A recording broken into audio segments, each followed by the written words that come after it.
Damon Grey was bitter, spiteful, and worn thin. Underneath it all, he was still a teenage boy, which meant he wasn't completely immune to drama, especially when the top student in his year asked him to be her partner. He knew it wasn't romantic. He just couldn't read her aim. The cafeteria buzzed. Damon kept his face blank. Evangeline didn't seem to notice the stares. Her golden hair caught the lights. Her sun-bright eyes stayed on him. Once he sat, she spoke calm and clear. "I want you to be my sparring partner." His brows knit. "All this for spar?"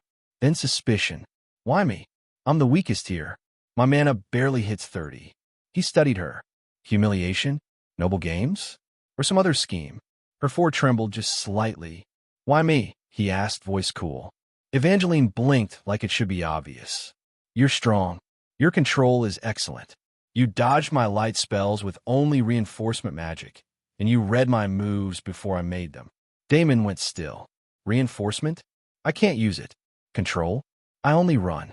His gaze dipped to the floor where his shadow lay. It wasn't me. When shadow hunger hit 80%, the shadow moved. Not me. The memory of that gnawing loss of control tightened his chest. She waited, poised and patient. He leaned back, expression cold. "You've got the wrong idea, Evangeline Brightwater. I'm not who you think. I'm the Academy's weakest," he added. "Sparring with you would be pointless. You'd crush me." She didn't budge. "I insist. You're the only first year who can keep up with me. Maybe even surpass me." Irritation flickered in his eyes. He'd had enough. He glanced around and landed on Sylvia Moonvale, rank 2, quietly eating. "What about Sylvia?" he said. "She's second." "I'm stronger than her," Evangeline replied. "And her style doesn't suit mine. Elves fight differently from humans." "Isn't she your friend?" "That sounds racist," he said dryly. She smiled, amused. "You're very direct." "I'm not." "You're reading nothing into something," he thought. His gaze slid to Xander Ravenscroft, already glaring. Damon let a thin smile form. Then him, rank 3, human. Evangeline looked over, then shook her head. Across the room, Xander paled at her disappointment. "He's much weaker than you. No first year matches either of us." Xander's face darkened. Damon kept watching him. "Then try second years. Council President Lilith Astronova. Or Renata." No, a light laugh. "I want to spar and not die. Lady Astronova's on her 3rd class, and Renata's close. None of the first years have awakened yet. That's why we should train together." Damon didn't answer. Xander was already on his way over. "Lady Brightwater," Xander said, bristling, "it's beneath you to sit with this lowlife, let alone ask him to spar. He's last in the year, by a record margin." He jabbed at Damon's chest. "See that brooch? Probationary. Reserved for the worst students." Whispers broke out. "A probation brooch? I thought that was a rumor. How low do you have to score?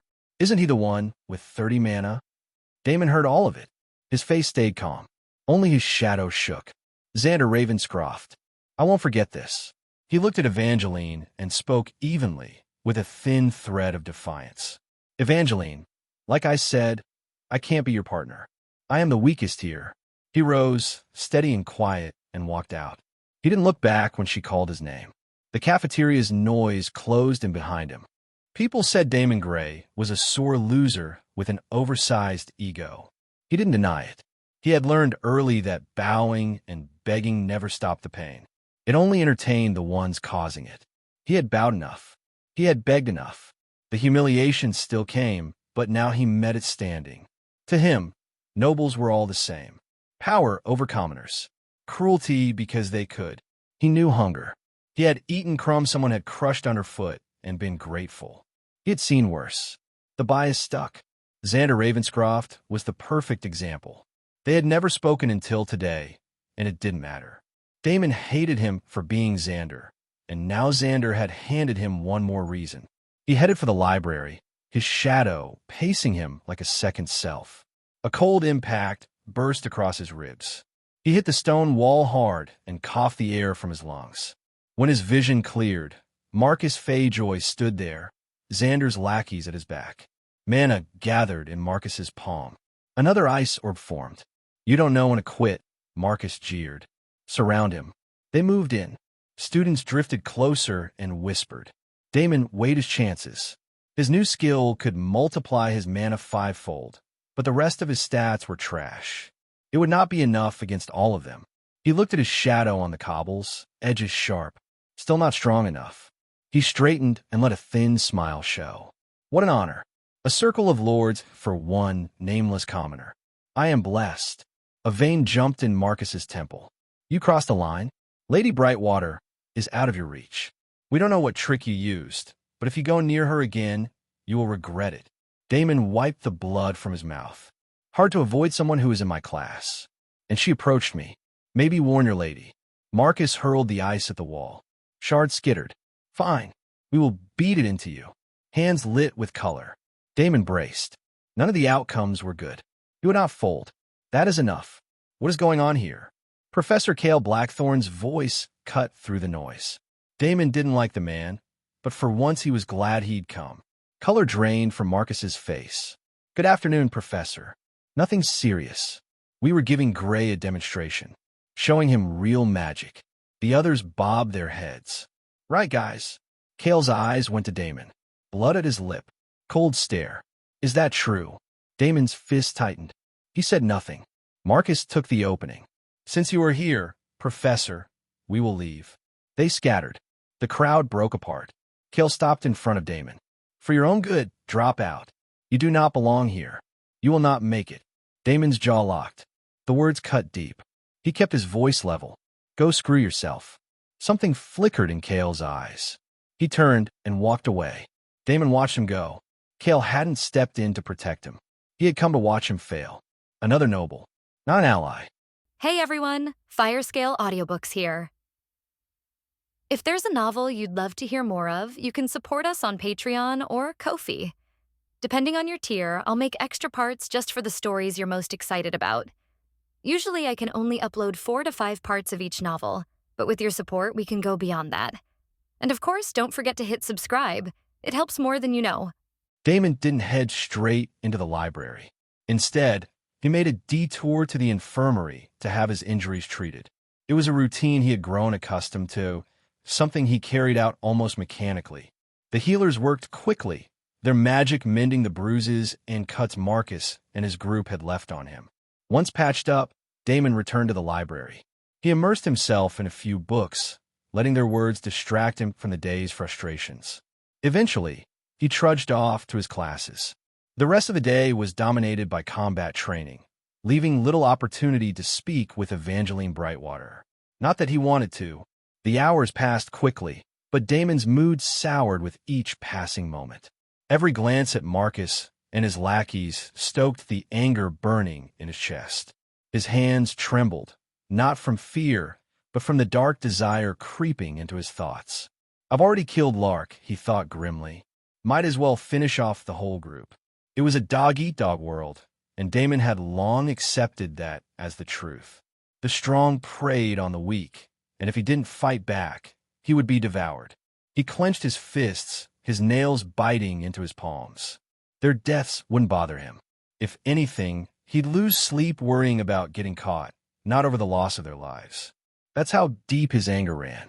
Once classes were over, Damon made himself scarce, slipping away before Evangeline could try speaking to him again. He had no patience for her noble politeness today. He arrived at the war halls early, long before the other students. His room awaited, filled with books he still needed to finish. Socializing was out of the question. He was an outcast, a lone shadow among a sea of faces that either ignored or despised him. Closing the door behind him, Damon sat down with one of the texts, his mind drifting between the words on the page and the events of the day. Hopefully tomorrow won't be like today, he thought. He didn't believe it, but the faint hope was enough to keep him going. He buried himself in his reading, pushing the anger down into the depths of his mind. If he was lucky, it would all fade away by morning. Somewhere in the forest on the outskirts of the academy, a red-haired young woman with striking emerald-green eyes walked through the thick darkness. Her presence radiated authority, and her curvaceous figure only enhanced her beauty, though it was the sharp intensity of her gaze that truly defined her. She was Lilith Astronova, the student council president. Despite being only a second-year student, she had risen to the prestigious role through sheer power and competence. Her exceptional skill and tenacity set her apart, earning her respect and fear in equal measure. Tonight, she had taken on an unusual task. A student, Lark Benair, had been reported missing by his friends. After investigating, she was convinced this wasn't just a case of someone sneaking off to party in Aether's sanctuary, the town nearest to the academy. Her inquiries had brought her here, deep into the forest. The academy had launched a discreet search, but Lilith, driven by her sharp instincts and an unshakable curiosity, decided to conduct her own investigation. The canopy of leaves above blocked most of the moonlight, casting the forest in almost impenetrable darkness. Lilith stopped for a moment and looked up. The second moon is already out. How quickly the days pass, she murmured to herself. Her mind replayed the last sighting of Lark Benair, a fleeting glimpse behind a building near the academy. From there, she had pieced together clues leading her to the woods. Yet, the search was proving tedious, and her patience was beginning to wear thin. Just as she was about to turn back, her keen eyes caught something unusual, a deep claw mark etched into the bark of a tree. She approached it cautiously, tracing the grooves with her fingers. What kind of creature made this? She wondered aloud. The marks didn't match anything she was familiar with. Lilith pressed onward, following faint traces of disturbance in the foliage until the rotten tang of blood reached her nose. It was faint but unmistakable. Reaching into the folds of her uniform, she retrieved a small crystal. Pressing her palm against it, she channeled her magic, causing it to emit a bright, fluorescent glow that banished the darkness around her. The illuminated scene made her emerald eyes widen in shock. A nearby tree was splintered as if something massive had been hurled into it. Blood-stained fragments of the academy uniform were scattered across the ground. She traced her gaze further, noting broken branches and scraps of torn fabric caught in the undergrowth. This uniform, it must belong to Lark Benair, she deduced. Lilith followed the trail of destruction. Crushed shrubs and snapped branches led her deeper into the forest until she spotted something snagged on a low-hanging branch, a pager. She plucked it carefully and examined it. An Academy-issued pager, she noted, turning it over in her hands. Lark Benair was attacked here. Judging by the direction of the trail, the assailant likely came from beyond the barrier. Crossing the Academy's protective barrier was no trivial matter, yet the trail ended abruptly as soon as she passed its boundary. Lilith scoured the area for further clues, but there was nothing. No more blood, no tracks, only silence. Lark Benair was killed, she concluded grimly, gripping the pager tightly. His body, taken by something beyond the barrier. Her thoughts darkened as she examined the invisible boundary separating the academy from the dangerous wilds beyond. But how did something breach the barrier unnoticed? Could this have been the work of a demon? She mused before shaking her head. No, the academy's wards would have detected a demon immediately. And these claw marks. She glanced back at the tree. They don't match any demonic or monster species I know. Returning to where she first found the claw marks, Lilith bent down, meticulously studying the footprints left in the disturbed earth. She spotted Lark Benair's distinct shoe prints, alongside larger, inhuman tracks. However, her sharp eyes caught something peculiar, a second set of human footprints, nearly obscured by the chaos. Someone else was here, she muttered, narrowing her eyes. She retraced the trail from a new perspective, trying to piece together what had happened. Suddenly, the monster's tracks seemed to morph into human footprints. They weren't two separate beings, she realized, her breath catching. A human turned into a monster. Lilith replayed the sequence in her mind. Lark came here, following someone. That person transformed into a monster and attacked him. Afterward, they tried to make it look like they disappeared beyond the barrier, but no, that's not right. They wanted us to think it was a monster from beyond the barrier. Clever. Her gaze lingered on the spot where the transformation had occurred. If it weren't for this mistake, I might have been fooled, she admitted, smiling faintly. Whoever you are, mystery man, you're smart. but not smart enough. You should have tried being more meticulous. With a wave of her hand, she erased the footprints, ensuring no one else would discover what she had uncovered. She searched the area one last time for any additional clues, but found none. Satisfied, Lilith straightened up and pulled her pager from her jacket. Pressing it to her ear, she spoke with a calm, authoritative tone. "Good evening. This is Student Council President Lilith Astronova. I've located traces of Larkbonaire. Unfortunately, it appears he was killed, mauled by a monster that breached the barrier. I'll await your team's arrival for further investigation." Ending the call, she slipped the pager back into her pocket, her emerald eyes glinting with determination. "Fine then," she murmured, gazing into the forest depths. "I'll find you myself, Mystery Man." Damon woke up with his head resting on his study table, his cheek pressed against the rough pages of an open book. The morning sun streamed through the window, bathing the room in warm light as he groggily pushed himself upright, rubbing his face with a frown. He scanned a room instinctively, searching for something most people wouldn't even think about: his shadow. Sure enough, he found it. It wasn't where it should have been, stretched obediently across the floor or walls. Instead, it lingered in a far corner, a formless patch of darkness curled in defiance of the sunlight. "Hey, get over here," Damon commanded, his voice rough from sleep. The shadow obeyed, gliding across the floor like liquid night until it returned to its proper place beneath him. The sunlight, streaming in, elongated it unnaturally, casting it across the room. Small men cast large shadows. If the conditions are right, Damon muttered to himself, eyeing the distorted projection. The shadow waved at him in greeting, its edges rippling like smoke caught in a breeze. "Yes, good morning to you too," he replied dryly. Stretching his arms, he yawned deeply before addressing it again. "Now then, let's check the system window. Time to monitor our progress, especially regarding hunger." With a thought, a translucent interface materialized before him, the glowing text hovering in the air. HP 50-50, mana 35-35, strength 9, agility 12, speed 25, endurance 10, class dash, shadow energy 73, shadow hunger levels 12%, shadow level 1, condition, shadow is full, attributes, umbra, skills 5x, locked, shadow energy is at 73, and hunger levels are at 12%, Damon muttered, stroking his chin thoughtfully. "As I suspected, there's a strong correlation between the two, just as the system said." His eyes narrowed as he mentally calculated. "If I'm not wrong, judging by the rate at which shadow energy depletes and hunger increases, I have roughly 72 hours before I'll need to feed." He glanced down at the shadow cast at his feet. "Is that right?" The shadow nodded, its form rippling faintly in confirmation. "Thought so," Damon muttered. His gaze grew sharper as he recalled a particular incident. "But there's a problem.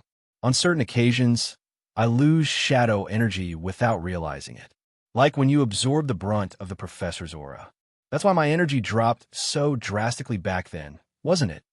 Again, the shadow nodded, almost sheepishly this time. Damon sighed, remembering the moment clearly. A beastkin professor had decided to intimidate him for being late to class, unleashing a wave of pressure that should have overwhelmed him. Instead, his shadow had silently taken a hit, sparing him, but at a cost. "Yeah, well, thanks for that, I guess," he said begrudgingly. "But next time, let me handle it unless it's absolutely necessary. I need to conserve energy for when it really matters." The shadow rippled in agreement, its edges smoothing out as if appeased. Shaking off the memory, Damon stood, stretched once more, and began getting ready for the day. As he threw on his uniform and slung a bag over his shoulder, his thoughts were already turning to the future. 2 days. That's all the time he had before his shadow's hunger would become a problem again. And this time, he needed to be ready. Damon attended his classes without drawing unnecessary attention to himself.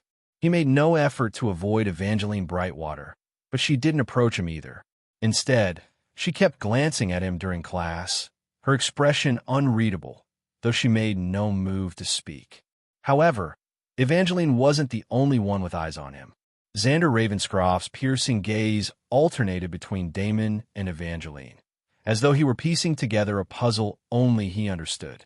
Damon, too, kept his eyes on Xander's group, but for entirely different reasons. His motives weren't born of curiosity, but of survival, a dark, desperate hunger brewing within him. Xander Ravenscroft himself was untouchable. He was not only stronger, but also a scion of a powerful, noble family, whose wrath Damon could not afford to invoke. That left Xander's lackeys, Damon's tormentors and bullies. His gaze flicked briefly to the system interface. Shadow level 1. Souls consumed, 1/3. I need 2 more to level up, he thought grimly. He spent the entire day observing them, but found no opportunity to act. His patience wore thin until he overheard their conversation. Apparently, they were planning to sneak out of the academy after curfew to party at Aether's sanctuary. Xander had instructed them to ask around about Lark Bonaire's whereabouts, say. Futile effort. Too bad they won't find anything, Damon thought with a cold smile. By the time classes ended, the day had passed faster than expected. Damon considered going to the library, but realized he'd been neglecting his physical training. Training in the academy's designated spaces wasn't an option. Too many eyes were watching. Instead, he decided to visit his usual spot in the woods. The location was uncomfortably close to where he had killed Lark Bonaire. Not directly near it, but close enough to stir unease. Damon debated avoiding the area entirely until the voices of Marcus and his group searching for him left him no choice. For privacy's sake, the woods were his only option. When Damon arrived, he slipped off his uniform jacket and shirt, exposing his lean frame to the sun. His body wasn't bulky, but his muscles were defined more so than he remembered. Damon attributed his improved physique to the subtle enhancements made by the system. He approached the weapons rack and deliberated before selecting a bow. If he was going to take on Marcus and his group, all of whom were individually stronger than him, he needed the skills of a hunter, someone who could kill beasts, stronger than themselves. Knocking an arrow, Damon aimed at a target, only to miss. Undeterred, he pulled another arrow, adjusted his stance, and loosed it again. The process became mechanical, his shots sometimes hitting the target, but more often missing. If I want to win, I can't face them head-on, he thought, frowning as another arrow sailed wide. Not without the boost from shadow hunger. But if I rely on that, I'll lose control and leave behind too much evidence. He paused, considering his plan methodically. I'll have to act before the hunger clouds my mind. Fight them while I'm weaker, but still lucid enough to make smarter decisions. Damon fired another arrow, this time grazing the edge of the target. I could enhance my arrows with mana using the skill 5x, maybe even coat them in poison to weaken them. His thoughts settled on Aether's sanctuary. It wasn't just a town party venue, it was also home to vendors who dealt in all manner of goods. If he followed Marcus and his group, he could learn their route out of the academy without being caught and use the opportunity to procure what he needed. His lips curled into a cold smile. When they leave, I'll follow them, dash.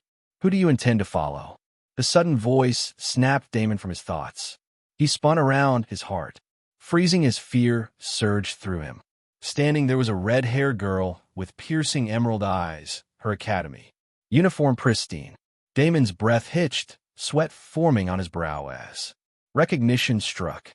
Student, council president, he stammered, his voice faltering. Her gaze was sharp and cool. Damon's stomach twisted as he realized his moment of privacy had been completely shattered. Damon's heart pounded in his chest, but his face remained expressionless. He couldn't afford to let his eyes dart around in search of it, his shadow. Instead, he looked deliberately to the side, causing the student council president to follow his gaze for a brief moment. That gave him just enough time to glance down. There was attached to his feet, like it should be, perfectly normal. He nearly sighed in relief. Thank the goddess it's here. He had feared his shadow might still be wandering elsewhere, refusing to settle. But there it was, mimicking his every move. The student council president, Lilith Astronova, furrowed her brows slightly as if contemplating something. Damon didn't know why she was there, but his mind raced through countless possibilities, none of them good, especially if it was related to Lark Bonaire's death. He bit the inside of his cheek to stay calm. She couldn't be here because of that. I'm overthinking something trivial, he reassured himself, though his heartbeat refused to slow. Putting on an awkward smile, he scratched the back of his head. Oh, student council president, I didn't see you there. Lilith smiled faintly, her tone carrying an edge of amusement. Hello, I must have startled you, judging by how frightened you look. Damon chuckled nervously. Yes, you did.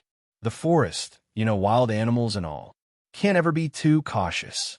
Is that so? She replied coolly. She walked over to the weapons rack, her fingers brushing off the dust accumulating on its surface. These are Academy equipment. Did you get the proper permissions before bringing them here? Damon laughed nervously, rubbing his neck. Well, I didn't. Lilith sighed, her expression unreadable. I see. And your name is? Damon hesitated before answering. Damon Grey. I'm a first year. Lilith's sharp green eyes flickered for a moment at his response. I see, Damon Grey. Damon noticed the brief change in her expression. Do you happen to know me, student council president? Lilith smiled politely. No, I don't. It's nice to make your acquaintance, Damon Grey. Likewise, he replied, trying to sound natural. She glanced at the training dummies and weapons scattered around. Well, I'll let this slide for now, but you should file the proper paperwork with the student council office. You can meet me there any time. Don't take too long, though, or I might change my mind. Damon quickly nodded, relief creeping into his voice. Yes, I understand. Thank you for your consideration. Lilith's eyes scanned the area as if searching for something amiss. Damon kept his expression neutral, but her gaze made his skin crawl. She wasn't done with him. Right, you still haven't answered my question from earlier, she said suddenly. Who were you planning to follow? Her voice was calm, almost gentle, but to Damon, it sounded like the voice of a demon. He felt the blood drain from his face. Oh, that? It's nothing much, he stammered, forcing a weak laugh. I've fallen behind on my classes, so I wanted to create a training schedule to catch up. Lilith's thin smile made it clear she didn't believe him. But as Damon calmed down, he realized she wasn't here because of Lark. She didn't know. I see, she said, her voice steady. Very well, then. I shall depart. I'll be expecting the paperwork, Damon Grey. She turned to leave, and Damon's body relaxed for the first time since she appeared. But then she stopped, glancing back over her shoulder. Do you know Lark Bonaire? The name hit Damon like a hammer to the chest, his heart pounding painfully in his ribcage. Yes, I knew him, he replied reflexively before he could stop himself. Lilith's eyes flickered again at his response. She turned back to him fully, her gaze sharp. Oh, I see. So, you knew him, she said with a soft smile. That's good. Can you tell me what you knew about him? Damon froze, struggling to maintain his composure. Lilith's emerald eyes studied him intently. Awfully suspicious, Damon Grey. Speaking of Lark Bonaire in the past tense, this boy knows Lark is dead. Could he be? Damon, oblivious to his slip-up and the thoughts brewing in Lilith's mind, nodded slowly. He was too preoccupied with his own fears, wondering if he had left behind any evidence in the forest, knowing the murder had been far from perfect.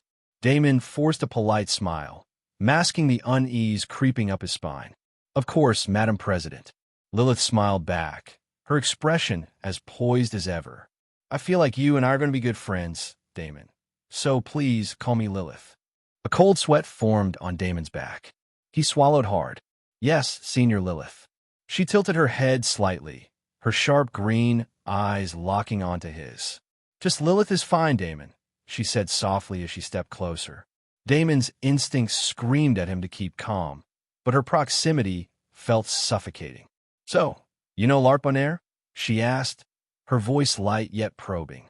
What is he like? This time, she referred to Lark in the present tense, and Damon caught it.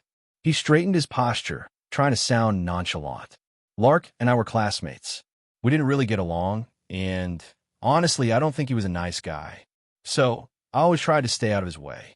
That's the extent of my relationship with him. Lilith nodded slowly, her gaze never leaving his face. And where did you last see him, Damon? Can you remember that? Feigning a thoughtful expression, Damon tapped his chin. I think it was at the cafeteria. I accidentally bumped into him, and Lark got a bit upset. Now that I think about it, that was the last time I saw him. As the words left his mouth, Damon widened his eyes as though a realization had struck him. Wait, why are you asking all these questions? Is Lark in trouble? Did he do something? He let his voice rise slightly, a hint of fear slipping in. Did something happen to him? Lilith blinked at his reaction, momentarily taken aback. I can't tell if he's genuinely worried or lying. He's either an excellent actor or just channeling the fear he's feeling now. Shaking her head, she softened her tone. Oh no, he's fine.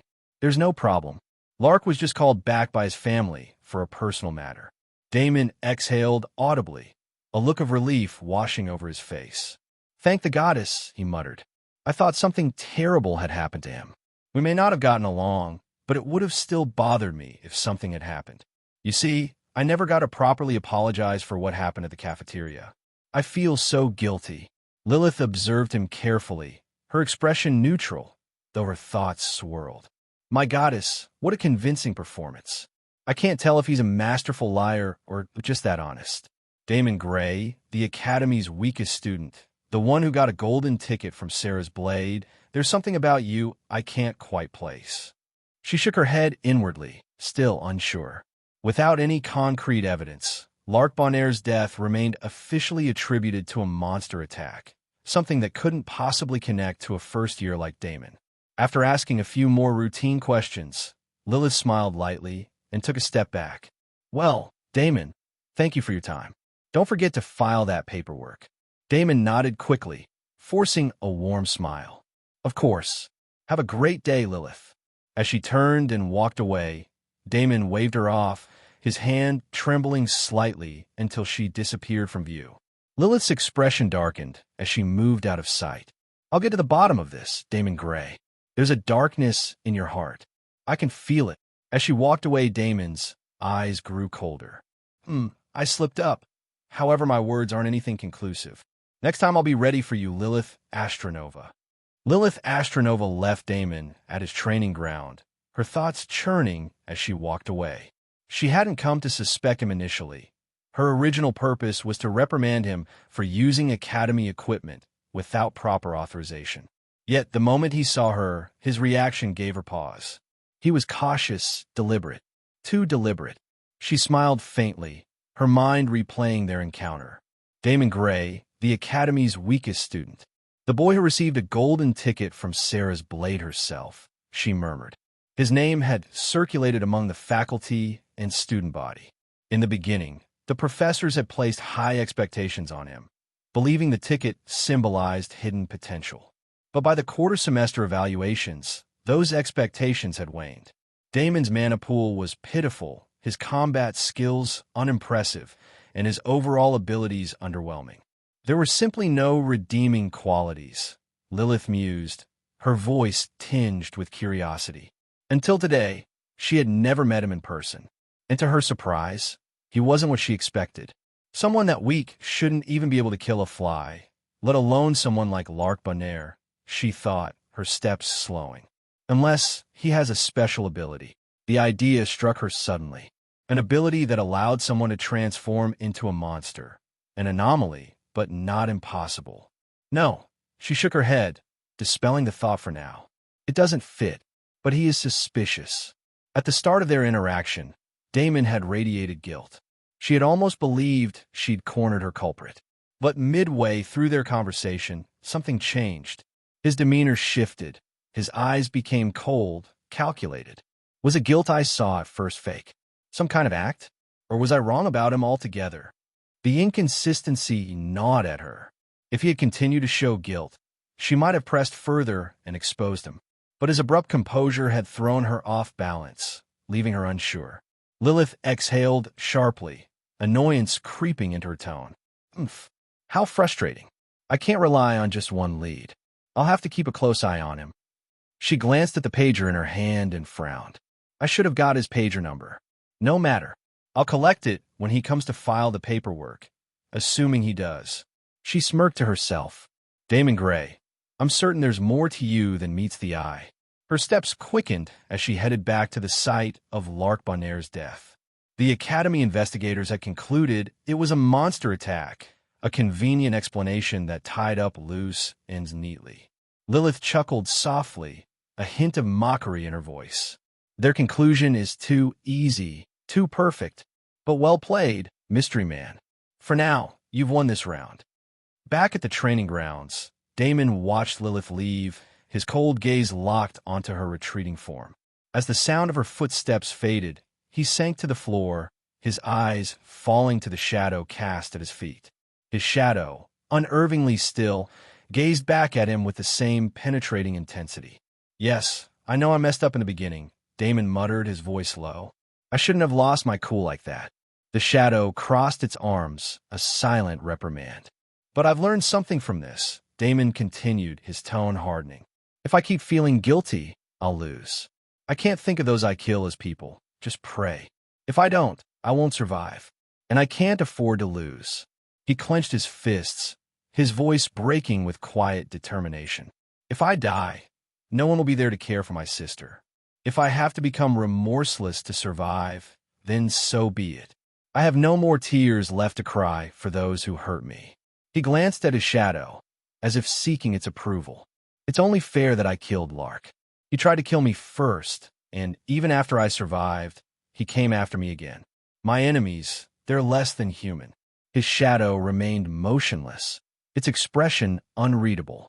It did not offer the customary thumbs up of approval, and Damon felt a pang of unease. He knew why. The shadow saw through his facade. It recognized the fear he was trying to suppress, the doubt gnawing at the edges of his resolve. For a long moment, they stared at each other, an unspoken tension hanging in the air.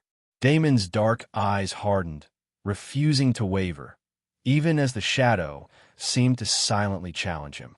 As the sun dipped below the horizon and darkness cloaked the training grounds, Damon stood. The time for action had come. Back in his room at the war halls, Damon carefully placed the practice bow and arrows he had brought earlier onto his bed. He examined the arrows critically, noting their blunt tips. These won't work for what I have planned, he murmured. His mind drifted to Aether's sanctuary. I'll have to find proper tools there. But the thought of spending even a single zenny made his chest tighten. Money was precious, and he loathed parting with it. But survival demanded sacrifice. This bow won't do either, he added, casting a disdainful glance at the weapon. I can't take anything from the Academy armory. Their equipment is too well secured.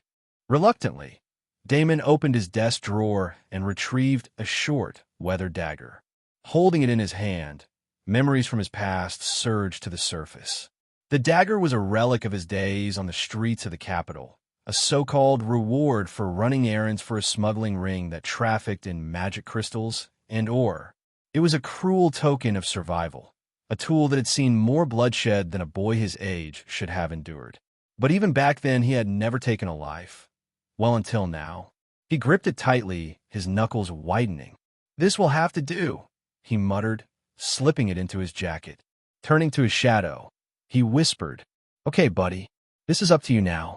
The others don't live in the war halls, but Marcus does. Whether it's because he's an outstanding student or his family's wealth, he's still here. Find him. When he's ready to sneak out with his group to Aether's sanctuary, we'll follow. His shadow gave a silent thumbs up, its form detaching from his own and gliding effortlessly across the floor. Try not to get caught, Damon added softly as it vanished through the door. Alone once more, Damon exhaled heavily, the weight of his situation pressing down on him. His shadow's hunger was growing, and it was nearing a dangerous threshold. If he couldn't find a way to feed a human flesh by the day after tomorrow, it would transform into a ravenous creature. And if he failed to sate its hunger after that, his health would begin to deteriorate until he eventually succumbed to death. I will survive this, he swore under his breath. I'm not going to die. Not yet. He spent the next few hours preparing, sharpening his resolve and steeling himself for what lay ahead. When his shadow failed to return, Unease began to creep in.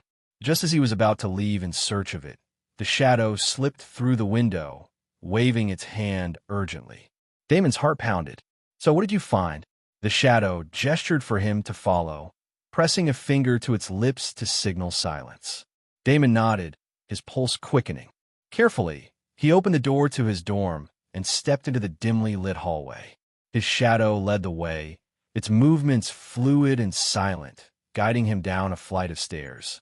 Damon's every step was cautious, his ears straining for any sound the head made.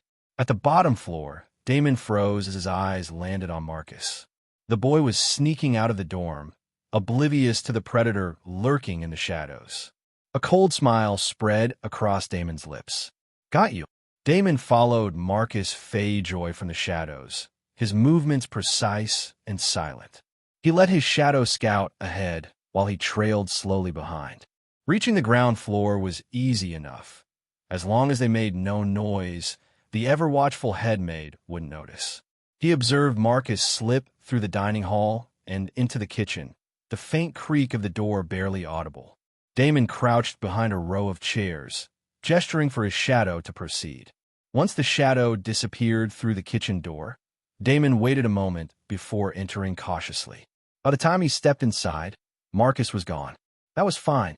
His shadow, lingering near one of the side doors, motioned to him silently. Damon followed its gaze to the door, noting where it led. This door goes to the garden, he thought. Why not just use the main exit through the kitchen?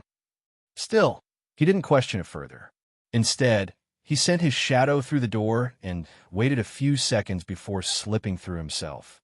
The soft glow of the twin moons bathed the academy grounds in a faint, ethereal light. Damon scanned the garden for his shadow and found it waving at him from behind a cluster of flower beds. He moved quickly but quietly, keeping his figure low. Ahead, Marcus pushed through a hedge wall that, to Damon's surprise, didn't resist. "No way," Damon thought as he stopped at the edge. His eyes narrowed, his fingers brushing against the thick greenery. They actually destroyed part of the hedge and covered it with illusion magic. Testing it, Damon pressed his weight against the foliage. Despite its tangible appearance, he slipped through with ease, emerging on the other side of the Academy's dormitory perimeter. "This is elven illusion magic," he murmured under his breath, his eyes scanning the skillful design. "It's too refined. Seniors must have done this." Marcus, still unaware of his pursuer, continued moving cautiously. Damon's shadow crept closer to their target, following Marcus's every move as he navigated the outer grounds. Escaping the dormitory was the easy part, but leaving the academy itself would be the real challenge. First-year students like Damon weren't allowed to leave, especially at night. It was a privilege reserved for senior students, who could do so without fear of consequence due to their strength and standing. Still, it was an open secret that first years often found ways to sneak out, usually heading to Aether's sanctuary, the nearest town, for a taste of freedom. While the Academy's faculty often turned a blind eye to these escapades, being caught still carried the risk of punishment, particularly from the student council, who patrolled the town for wayward first years. Damon didn't know the finer details of these escape routes. He wasn't particularly close to his fellow first years, nor had he shown much interest in these outings before. Tonight, however, was different. From his hidden position, Damon watched as Marcus stopped outside one of the Academy's detached buildings. A few minutes passed before members of Marcus's group joined him.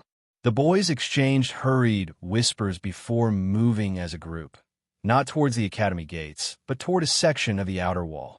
Damon tilted his head, observing their path. "That's a waterway, isn't it?" He squinted, recalling rumors about an old drainage system that extended beneath the Academy. "Hey, stay close to them," he whispered. His shadow acknowledged the command with a quick gesture, slipping closer to the group while maintaining its cover. Damon followed at a safe distance, his heart pounding with anticipation. Whatever Marcus and his group were up to, Damon intended to find out. They reached the outer wall, where a faint barrier shimmered in the moonlight. Instead of touching it, Marcus and his group descended carefully into the paved waterway below. Damon followed at a distance, crouching low as they approached a set of heavy metal bars embedded in the wall. Marcus stepped forward and tapped the bars in a distinct rhythm. Almost instantly, the metal shimmered faintly, and the group passed through with ease. Damon blinked in surprise. That's not illusion magic. What is it? He memorized the tapping sequence, waiting for the group to move on before stepping closer. When the area was clear, he approached the bars. Pressing a hand against them, he confirmed they were solid. With a steadying breath, he replicated the same rhythmic taps Marcus had used, but nothing happened. Frowning, he tried again, this time ensuring his taps matched the exact timing. The second attempt worked. The bars shimmered, granting him passage. That was close, he muttered to himself, stepping through. I was too tense. His shadow waved from the other side, beckoning him forward. Damon passed through and found himself standing in a dense forest outside the Academy's boundaries. In the distance, he spotted faint trails leading away. Spatial magic. Damon's eyes widened as he studied his surroundings. Someone actually used a high-level spatial spell for this. I can't underestimate my peers' desperation to party, or just to feel free. He looked around, but Marcus and his group were already out of sight. Where did they go? His shadow glided ahead, and Damon followed its lead, weaving through the trees until he stopped behind a large magi oak. Peering out, he saw Marcus and his companions boarding carriage. The horses neighed softly, and the carriage began to roll away. Damon's jaw tightened. I'm going to lose them. He didn't have the stamina to keep up over a long distance, nor the mana reserves to maintain high-level movement magic. Eyeing the back of the carriage, he decided to hitch a ride. The vehicle was already gaining speed, so Damon activated his skill. 5x speed. A burst of energy surged through him. Speed, 125. In an instant, his body accelerated, the world around him blurring as he sprinted after the carriage. He caught up swiftly, grabbing onto the back and hoisting himself up. Flattening his body against the wooden frame, he made sure he wasn't visible from inside. He exhaled softly. The ride wasn't comfortable, but it was better than falling behind. The carriage rumbled along the path toward Aether's sanctuary. Along the way, Damon noticed other students sneaking through the woods or taking hidden trails toward the town. A few he recognized as first years like himself, moving so stealthily he wouldn't have seen them if not for his shadow pointing them out. As the bright lights of Aether's sanctuary came into view, Damon prepared to dismount. When the carriage slowed slightly, he leaped off, landing gracefully on the road. Stay with them, he instructed his shadow, which continued trailing the group as the carriage entered the town. Damon blended into a crowd of travelers, his sharp eyes scanning the bustling streets. Aether's sanctuary was alive with activity. Bright lanterns illuminated the cobblestone roads, and vendors called out their wares from colorful stalls. Food carts, trinket shops, and performers lined the streets, creating a vibrant atmosphere. At the center of the town stood a towering statue of the goddess of doom, her sword and scales gleaming ominously in the lantern light. The sight of it sent a shiver down Damon's spine. The lively streets made him uneasy for another reason. He had no shadow. With his companion busy tailing Marcus's group, Damon felt exposed. He stuck out in a subtle yet unnatural way, something he hoped no one would notice. As he navigated the crowded streets, Damon faced a new problem. He didn't know anyone in the town, nor was he familiar with its layout. Scammers and thieves were bound to be lurking, and he also had to watch for the student council, who might be patrolling for wayward first years. Still, Damon wasn't entirely out of his depth. He'd lived on the streets before and pulled off a fair share of scams himself. He just needed to keep his composure, blend in, and avoid looking like an easy target. Ah, hello there. A cheerful voice interrupted his thoughts. You must be new here. Allow me to show you around Aether's sanctuary. Damon sighed inwardly. He hadn't even made it far, and already a vulture had approached him, looking for an easy mark. Damon knew how to deal with these kinds of people. It was best to just ignore them. If that didn't work, he'd resort to the second option. Well, young man from the Academy, what can I do for you? Looking for a place to party? Magic artifacts? Spell books, they're easier to learn than what they teach at the academy. Damon didn't even glance at the man pestering him. I am Carl's, the info broker.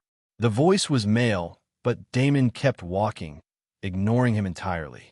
Yet the man persisted, trailing close behind. In fact, I know a way to get magic crystals for cheap, potions of all kinds. I'm an information broker above all else. Damon sighed and finally gave the man a sidelong glance. The stranger was young, probably around 20, with unkempt brown hair and a shifty look in his piercing blue eyes. Everything about him screamed suspicious. Screw off. Damon's voice was cold, low, and final. But Carl's was undeterred. I happen to know many adventurers in this area, and shopkeepers too. I'm your guy for anything. He leaned in closer, his voice dropping to a conspiratorial whisper. Even in the underworld. Damon's eyes narrowed sharply, the faintest flicker of interest betraying his otherwise stoic expression. Carl's grinned triumphantly. Finally caught your interest, huh? Heh, I knew from the moment I saw you that you and I are going to be friends. So what do you say? Damon didn't reply, instead quickening his pace and weaving through the crowd. He needed to lose this guy fast.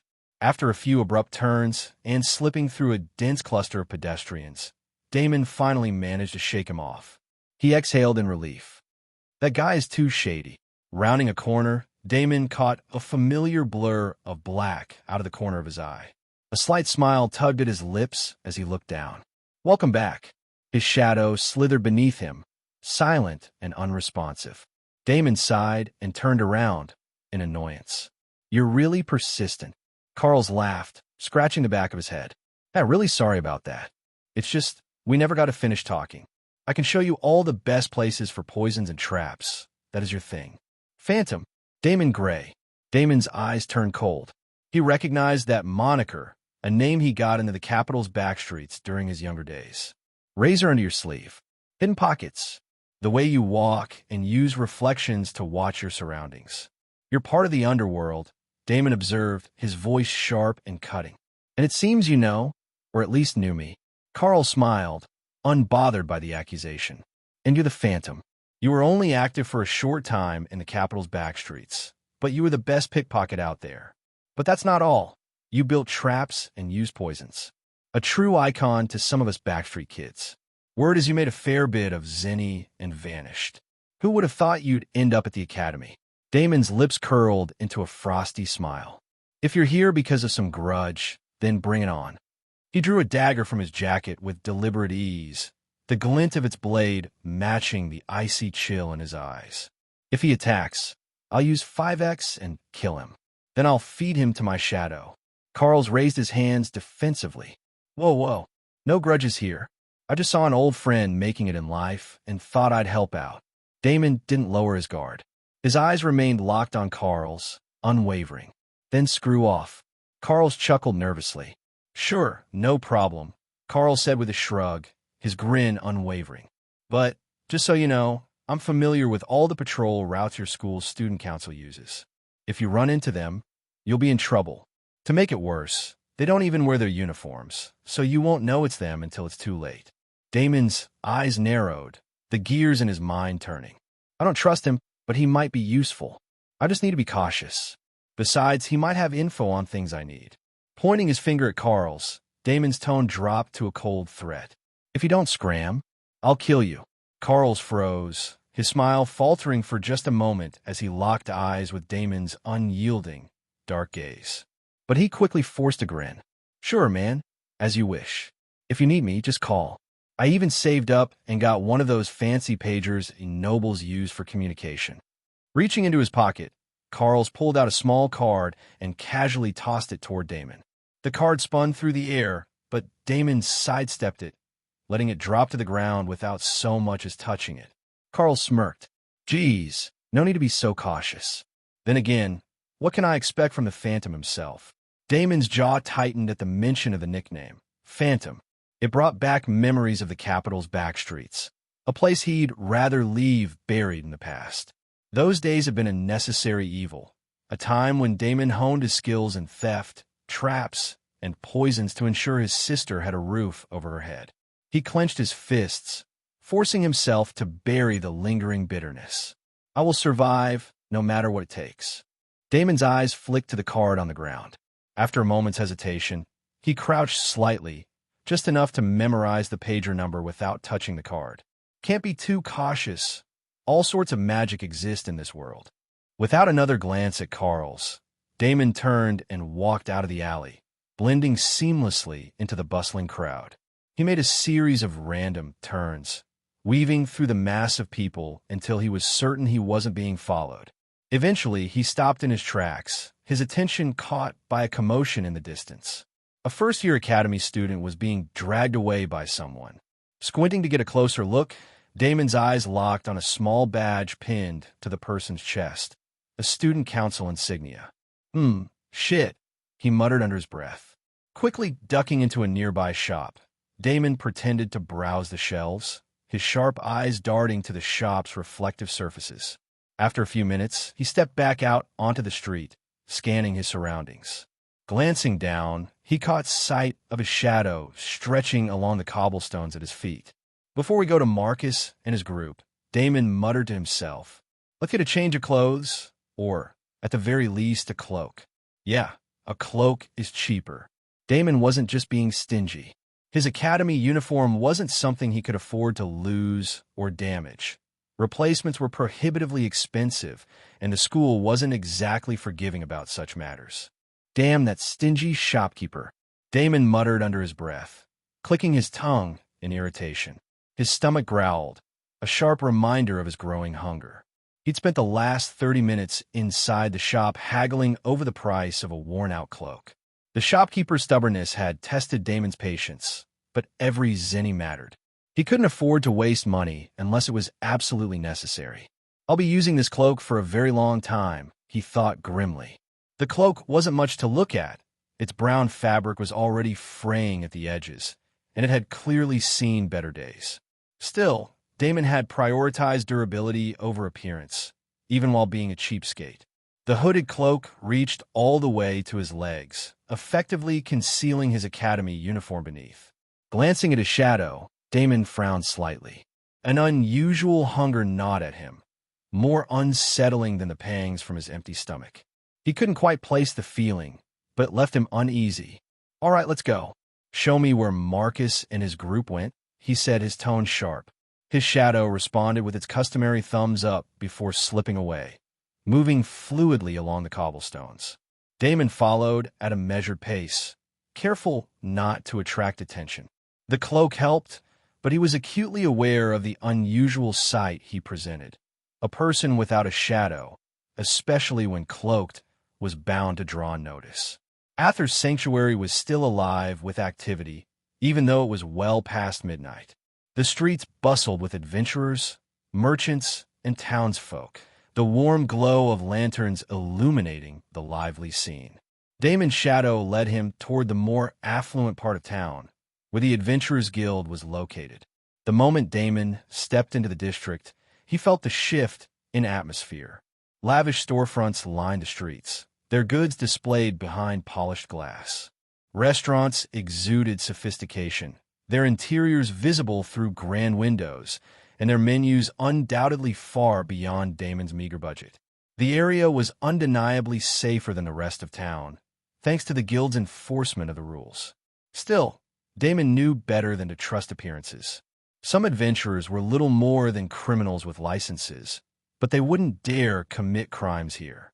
The nobles who frequented this district ensured swift consequences for anyone foolish enough to disrupt the peace. Damon glanced at the opulent surroundings and sighed. This world will always favor the rich and powerful, and the nobles are both, he thought bitterly, his teeth clenched in frustration.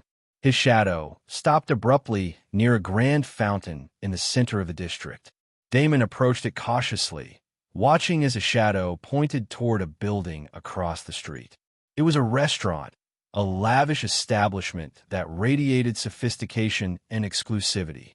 The golden glow from its chandeliers spilled out onto the street, and the scent of rich, decadent food lingered in the air. Damon's eyes narrowed as he saw a group of students entering the restaurant. They carried themselves with the confidence of seniors, students who had earned enough freedom to indulge in such luxuries. "I can't enter a place like that dressed like this," Damon muttered to himself, tugging slightly at his cloak. The garment, while practical, was far too shabby for such an establishment. Damon had no intention of discarding it, especially after all the trouble he'd gone through to buy it. Besides, he didn't need to follow Marcus and his group inside. Observing them from a distance would suffice. "No way I'm wasting money on a place like that," Damon thought, his frugal instincts flaring. He positioned himself discreetly by the fountain, watching and waiting for the right moment to act. Damon stood outside the lavish restaurant, his gaze fixed on its ornate facade as he considered his next move. He needed to wait for Marcus and his group to leave. An ambush would be the easiest way to isolate one of them, allowing him to feed his shadow and keep it satisfied. His stomach growled loudly, interrupting his thoughts. "Damn it, I'm already feeling hungry. About at least a day or two before I hit ravenous, right?" Unease crept in as he opened his system panel, his face going pale as he stared at the stats displayed before him. HP, 50-50. Mana, 35-35. Strength, 9. Agility, 12. Speed, 25. Endurance, 10. Class, Shadow, 24. Shadow Hunger Level, 51%. Shadow Level 1. Condition, Shadow is mildly hungry. Attributes, Umbra. Skills, 5x. Locked. "Oh, no way," Damon muttered, his heart sinking. "How did my shadow energy drop so much in such a short time?" He glanced down at his shadow, which quivered slightly in response. "Wait, sending you to follow Marcus and his group, being so far from me must have drained your energy," he murmured, narrowing his eyes. Damn it, this was a mistake on my part. The weight of the situation pressed down on him.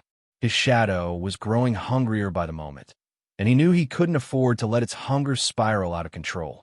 Looking around, Damon noticed a modest tavern not far from the Adventurers Guild. It wasn't as grand as the restaurant across the street, but it was busy enough to provide cover while still affording him a view of the establishment where Marcus had gone. "First, I'll need some zenny," Damon thought, scanning his surroundings. He spotted a small shop nearby, one he knew would exchange cash if he used his magic money card. Slipping inside, he completed the transaction in a matter of minutes, pocketing the physical currency. The magic money card, or MMC, was a marvel of Arona's advancements in magical technology. It allowed users to store their funds securely, linked to an account accessible through war banks or authorized outlets. The Academy had issued Damon one upon his enrollment, loading his scholarship funds and benefits directly into it. While it was convenient, Damon couldn't risk drawing attention to himself by withdrawing zenny in a rowdy place like the tavern. Such establishments were magnets for troublemakers, and with his meager skills, Damon had no desire to invite the wrath of adventurers or thieves. Pulling his cloak tighter around him, Damon crossed the street and pushed open the tavern's heavy door. The smell of stale ale and roasting meat greeted him, along with the din of boisterous conversations. His arrival was immediately punctuated by chaos. A skinny man flew through the air toward him, seemingly tossed by an unseen force. Damon sidestepped effortlessly, his reflexes honed from years of surviving in the streets. He glanced toward the source of the commotion and froze. Standing in the center of the tavern was Leona Veilfire. Her dark hair, streaked with white highlights, framed her sharp golden eyes, and her animal-like ears twitched slightly as she held a mug in one hand. Damon instinctively pulled his hood lower, hoping to avoid her gaze. The tavern's patrons were too absorbed in their revelry to care about the brief scuffle, but Leona's sharp eyes locked onto him. Damon tried to maneuver toward a secluded corner table, but before he could sit, her voice cut through the noise. "Hey, I finally found you. I've been looking for you all night," she declared, her tone a mix of relief and irritation. Damon's heart sank. This wasn't going to be a simple night, after all. Damon kept his hood low, avoiding Leona Veilfire's piercing golden gaze as he moved to a table by the window. From here, he could keep a clear view of the restaurant where Marcus and his group were gathered. He slid into the seat without a word, hoping she would leave him be. Leona, however, was not so easily deterred. She followed him without hesitation and sat across from him, her mug clinking against the wooden table as she placed it down. "That's very rude, you know," she said, her voice light but with a cold edge. "You can't just ignore someone like that." Damon didn't respond, keeping his gaze fixed on the window. What is wrong with this girl? And why is she even talking to me? He thought, annoyed. Leona's golden eyes flickered with amusement, and she leaned in slightly. "Hey, why did you sneak out of the academy? I thought you were going to cook something tasty." But this is fun too, I guess." Damon narrowed his eyes beneath his hood, his mind racing. Did she follow me? Of course she did. How am I slipping up this much? Have I lost my edge? Leona, for her part, had been following Damon from the moment she saw him enter the dormitory kitchen. She'd initially assumed he was about to prepare some kind of midnight snack, and she'd planned to join in. But when he left the academy instead, her curiosity had been piqued.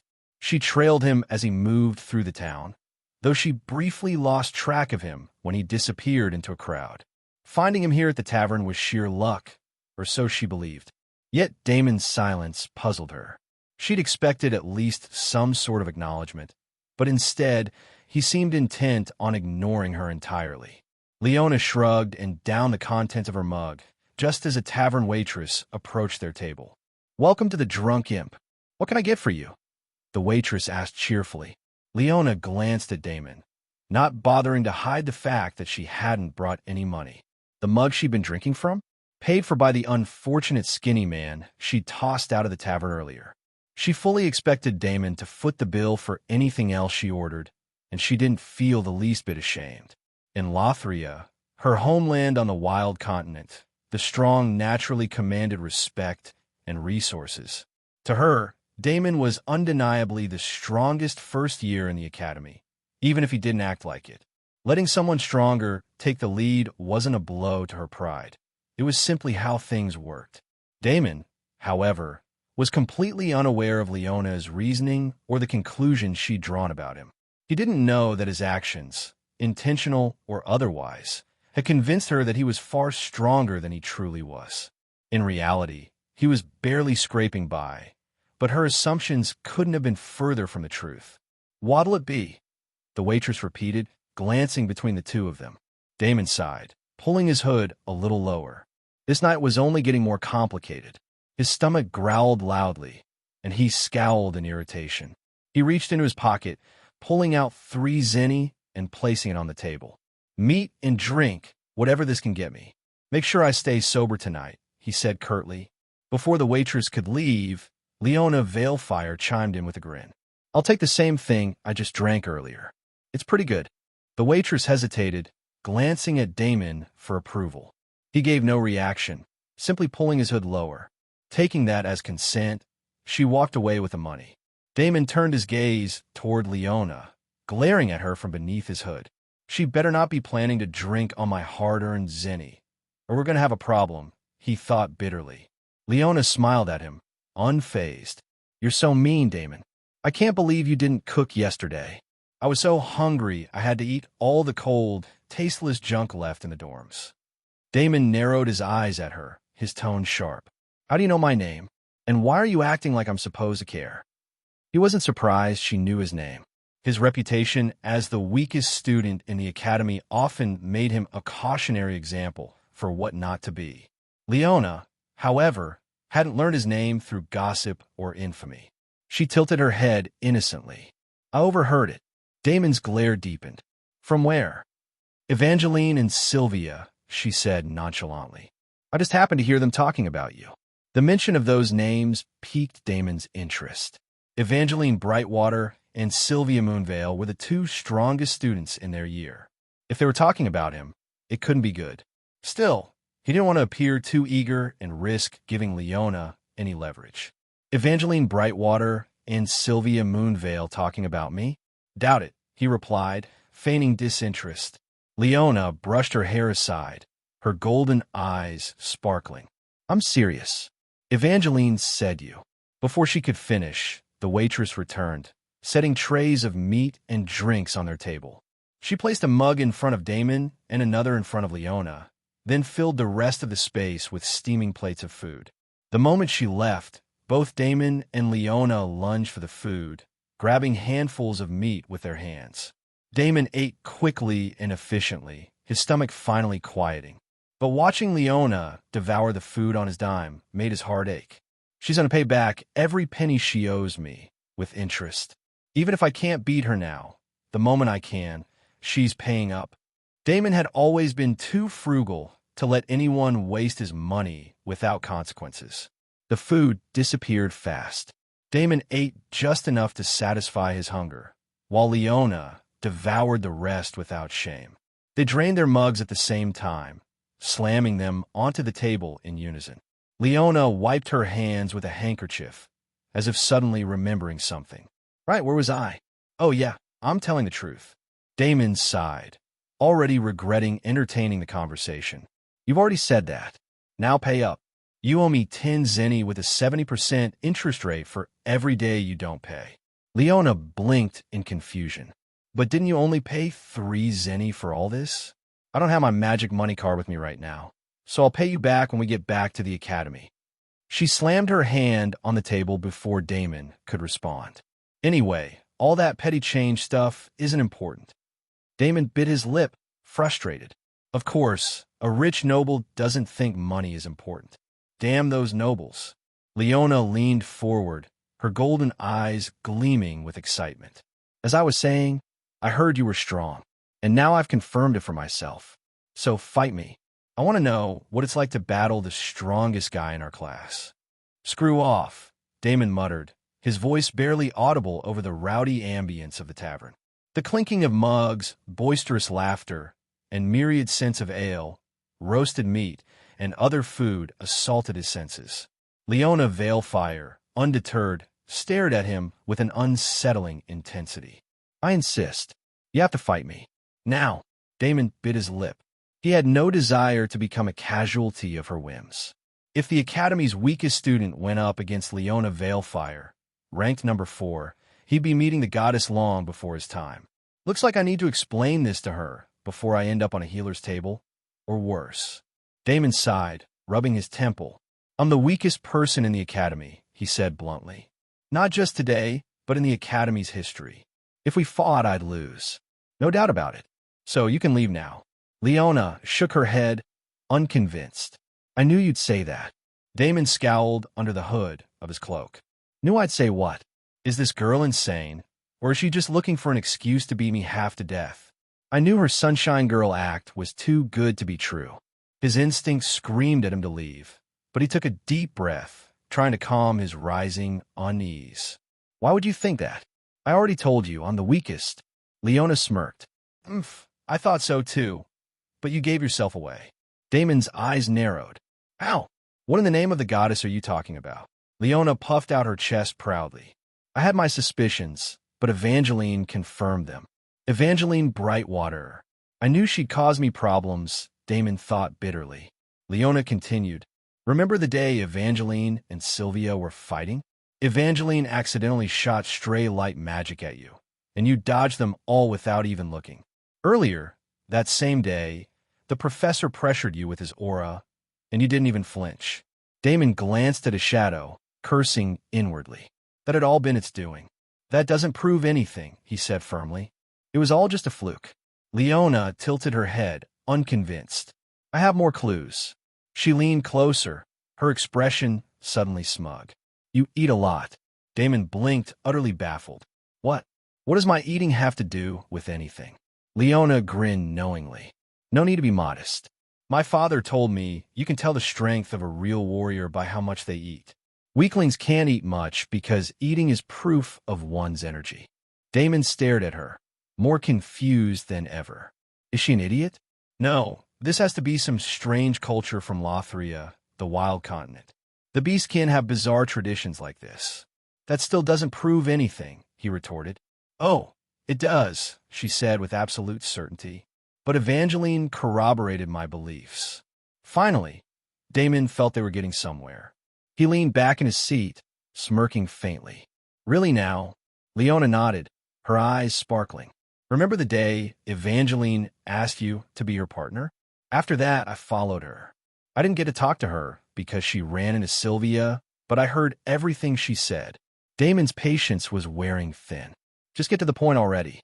Leona pouted at his tone, but pressed on. Ugh, fine. She said you beat her in a fight. She also said you're really strong but humble and that you don't like the spotlight. She paused for dramatic effect, then added, Sylvia mentioned seeing you training alone in the forest. Evangeline said it's because you only care about mastering your skills, not the Academy's rankings. Damon froze, his mind racing. Sylvia saw me training in the woods? Was it the day I killed Larkbunnair and acquired the 5x skill? If so, I was too close to being caught. He glanced at Leona, who was now practically glowing with battle intent. I've been getting a lot of attention lately. That's not good. I need to stay out of the spotlight. But if the top students think I'm strong and come after me, it'll be a huge problem. Leona leaned forward, her voice filled with excitement. So, will you fight me or not? He was in a dilemma. Should I let myself get beaten and humiliated? No, absolutely not. I refuse to be debased by nobles if I can help it. His thoughts churned furiously as he considered his options. But first, I need to get rid of this girl. She's going to be in my way. Lost in thought, Damon didn't respond immediately, and Leona misinterpreted his silence as confirmation of her accusations. So, when do we fight? She asked, her tone eager. Never, Damon snapped, turning his head to the window to avoid further confrontation. He gazed out at the night sky, but his attention wasn't on the stars. From his vantage point, he could keep an eye on the restaurant across the street, where Marcus and his group had been. When his eyes landed on them, his heart sank. They weren't alone. His face turned pale beneath the shadow of his hood as he spotted the unmistakable figure of the student council president, Lilith Astronova. Marcus and his friends have been caught.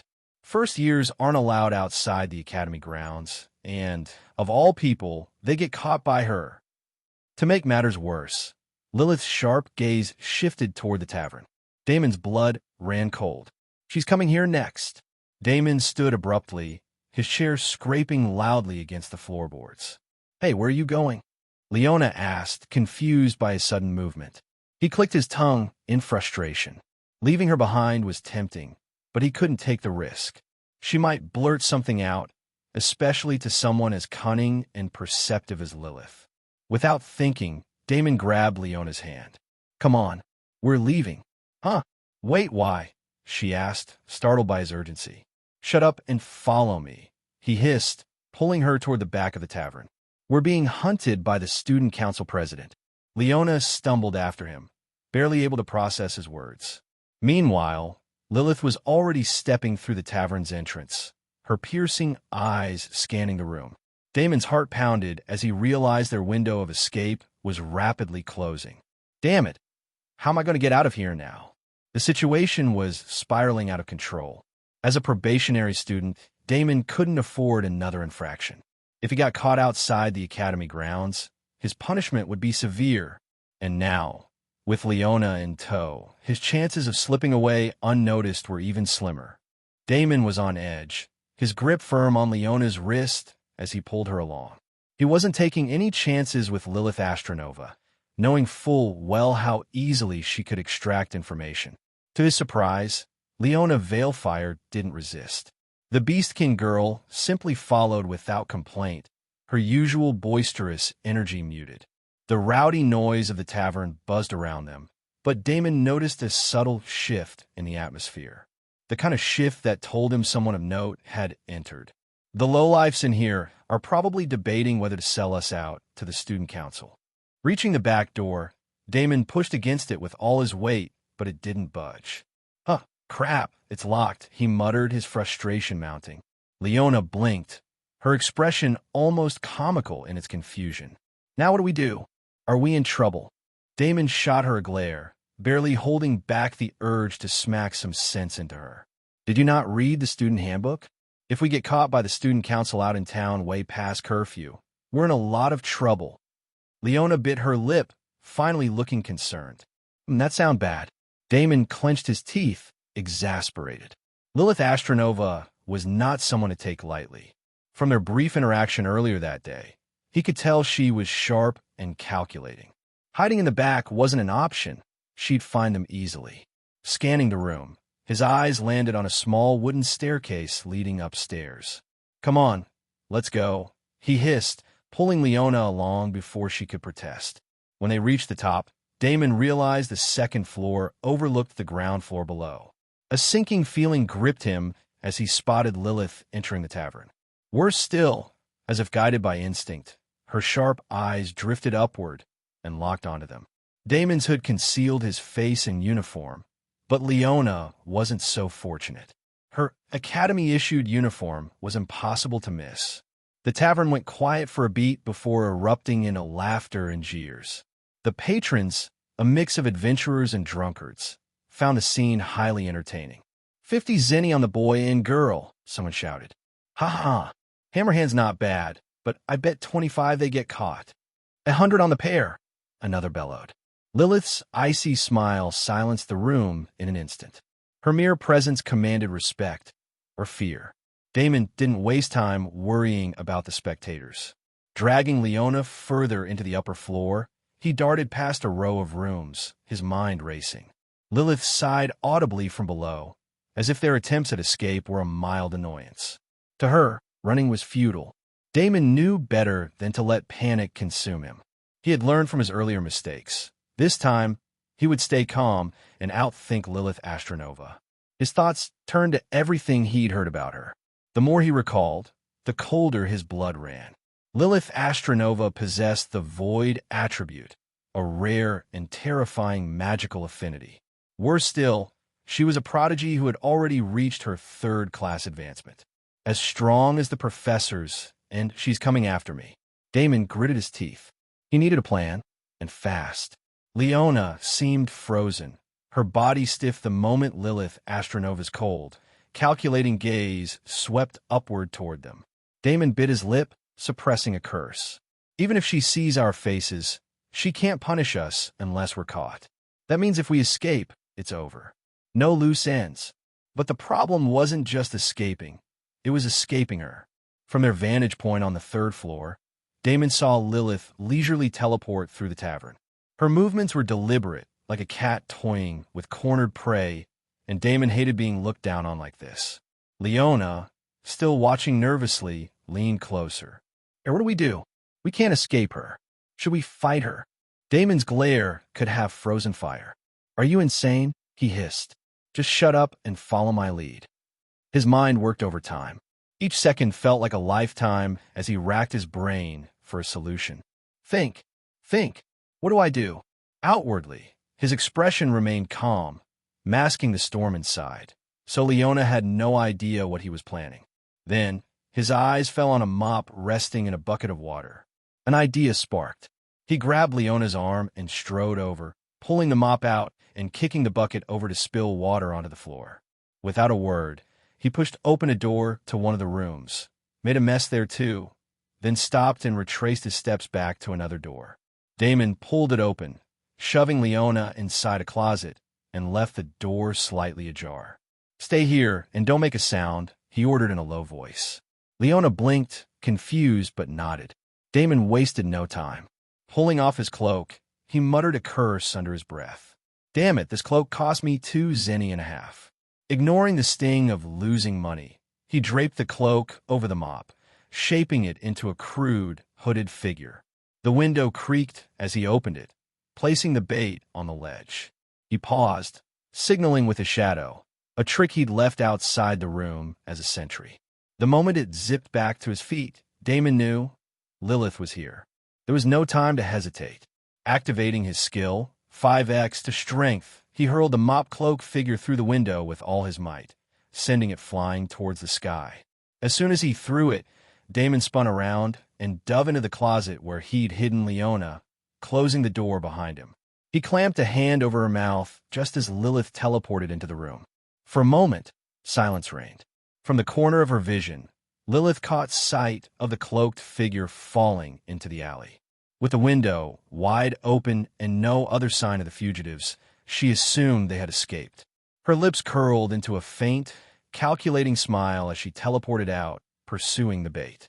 The instant she was gone, Damon slipped out of the closet, dragging Leona with him. He gripped her tightly, 5x still activated, and they leapt through the window in the opposite direction. They hit the ground running, darting through the dimly lit streets. It had been a daring gamble. One small mistake, and Lilith would have caught them. Leona followed, her chest heaving more from dread than anything. Her mind reeled at what had just happened. Damon, her seemingly ordinary classmate, had managed to fool Lilith Astronova. And that grip of his, there was no denying it. She'd felt his strength surge when he grabbed her. I knew it, she thought, awestruck. He's been hiding his true power all this time. Damon, oblivious to her thoughts, grimaced. The sight of his uniform in the moonlight reminded him of the sacrifice he'd just made. I just lost money, he muttered bitterly. Leona didn't hear him. Turning a corner, Damon's frustration deepened as he spotted members of the student council patrolling the streets ahead. TSK. I knew it wouldn't be this easy, he muttered, dragging Leona into the shadows of an alleyway. Damon took a deep breath, his chest rising and falling as he steadied his thoughts. Leona was still beside him, her presence both unsettling and an irritation. 5,000 zenny, he muttered flatly, breaking the silence. Leona blinked in confusion. What? That cloak cost me 5,000 zenny, Damon clarified, glaring at her. Pay up. Her golden ears twitched as she looked around awkwardly. I don't have any money on me. Damon's glare intensified, his cold expression cutting through her excuse like a blade. But don't worry, she added quickly, her voice brimming with nervous energy. I'll pay back what I owe when we get to the academy. His eyes narrowed, calculating. Fine, but there's a 70% interest rate for every day you don't pay up. Leona nodded earnestly, as though the outrageous terms were entirely reasonable. Okay, deal. A warrior must always pay their debts. Damon suppressed a smile, his lips twitching slightly as he looked away. That was some easy money. Nobles are so gullible. But his amusement was short-lived as his gaze shifted toward the street. That's assuming she even pays. Either way, I need to ditch her fast and hope Lilith Astronova doesn't catch us. He glanced back at Leona, only to find her staring at him with wide, sparkling eyes, her admiration practically shining through.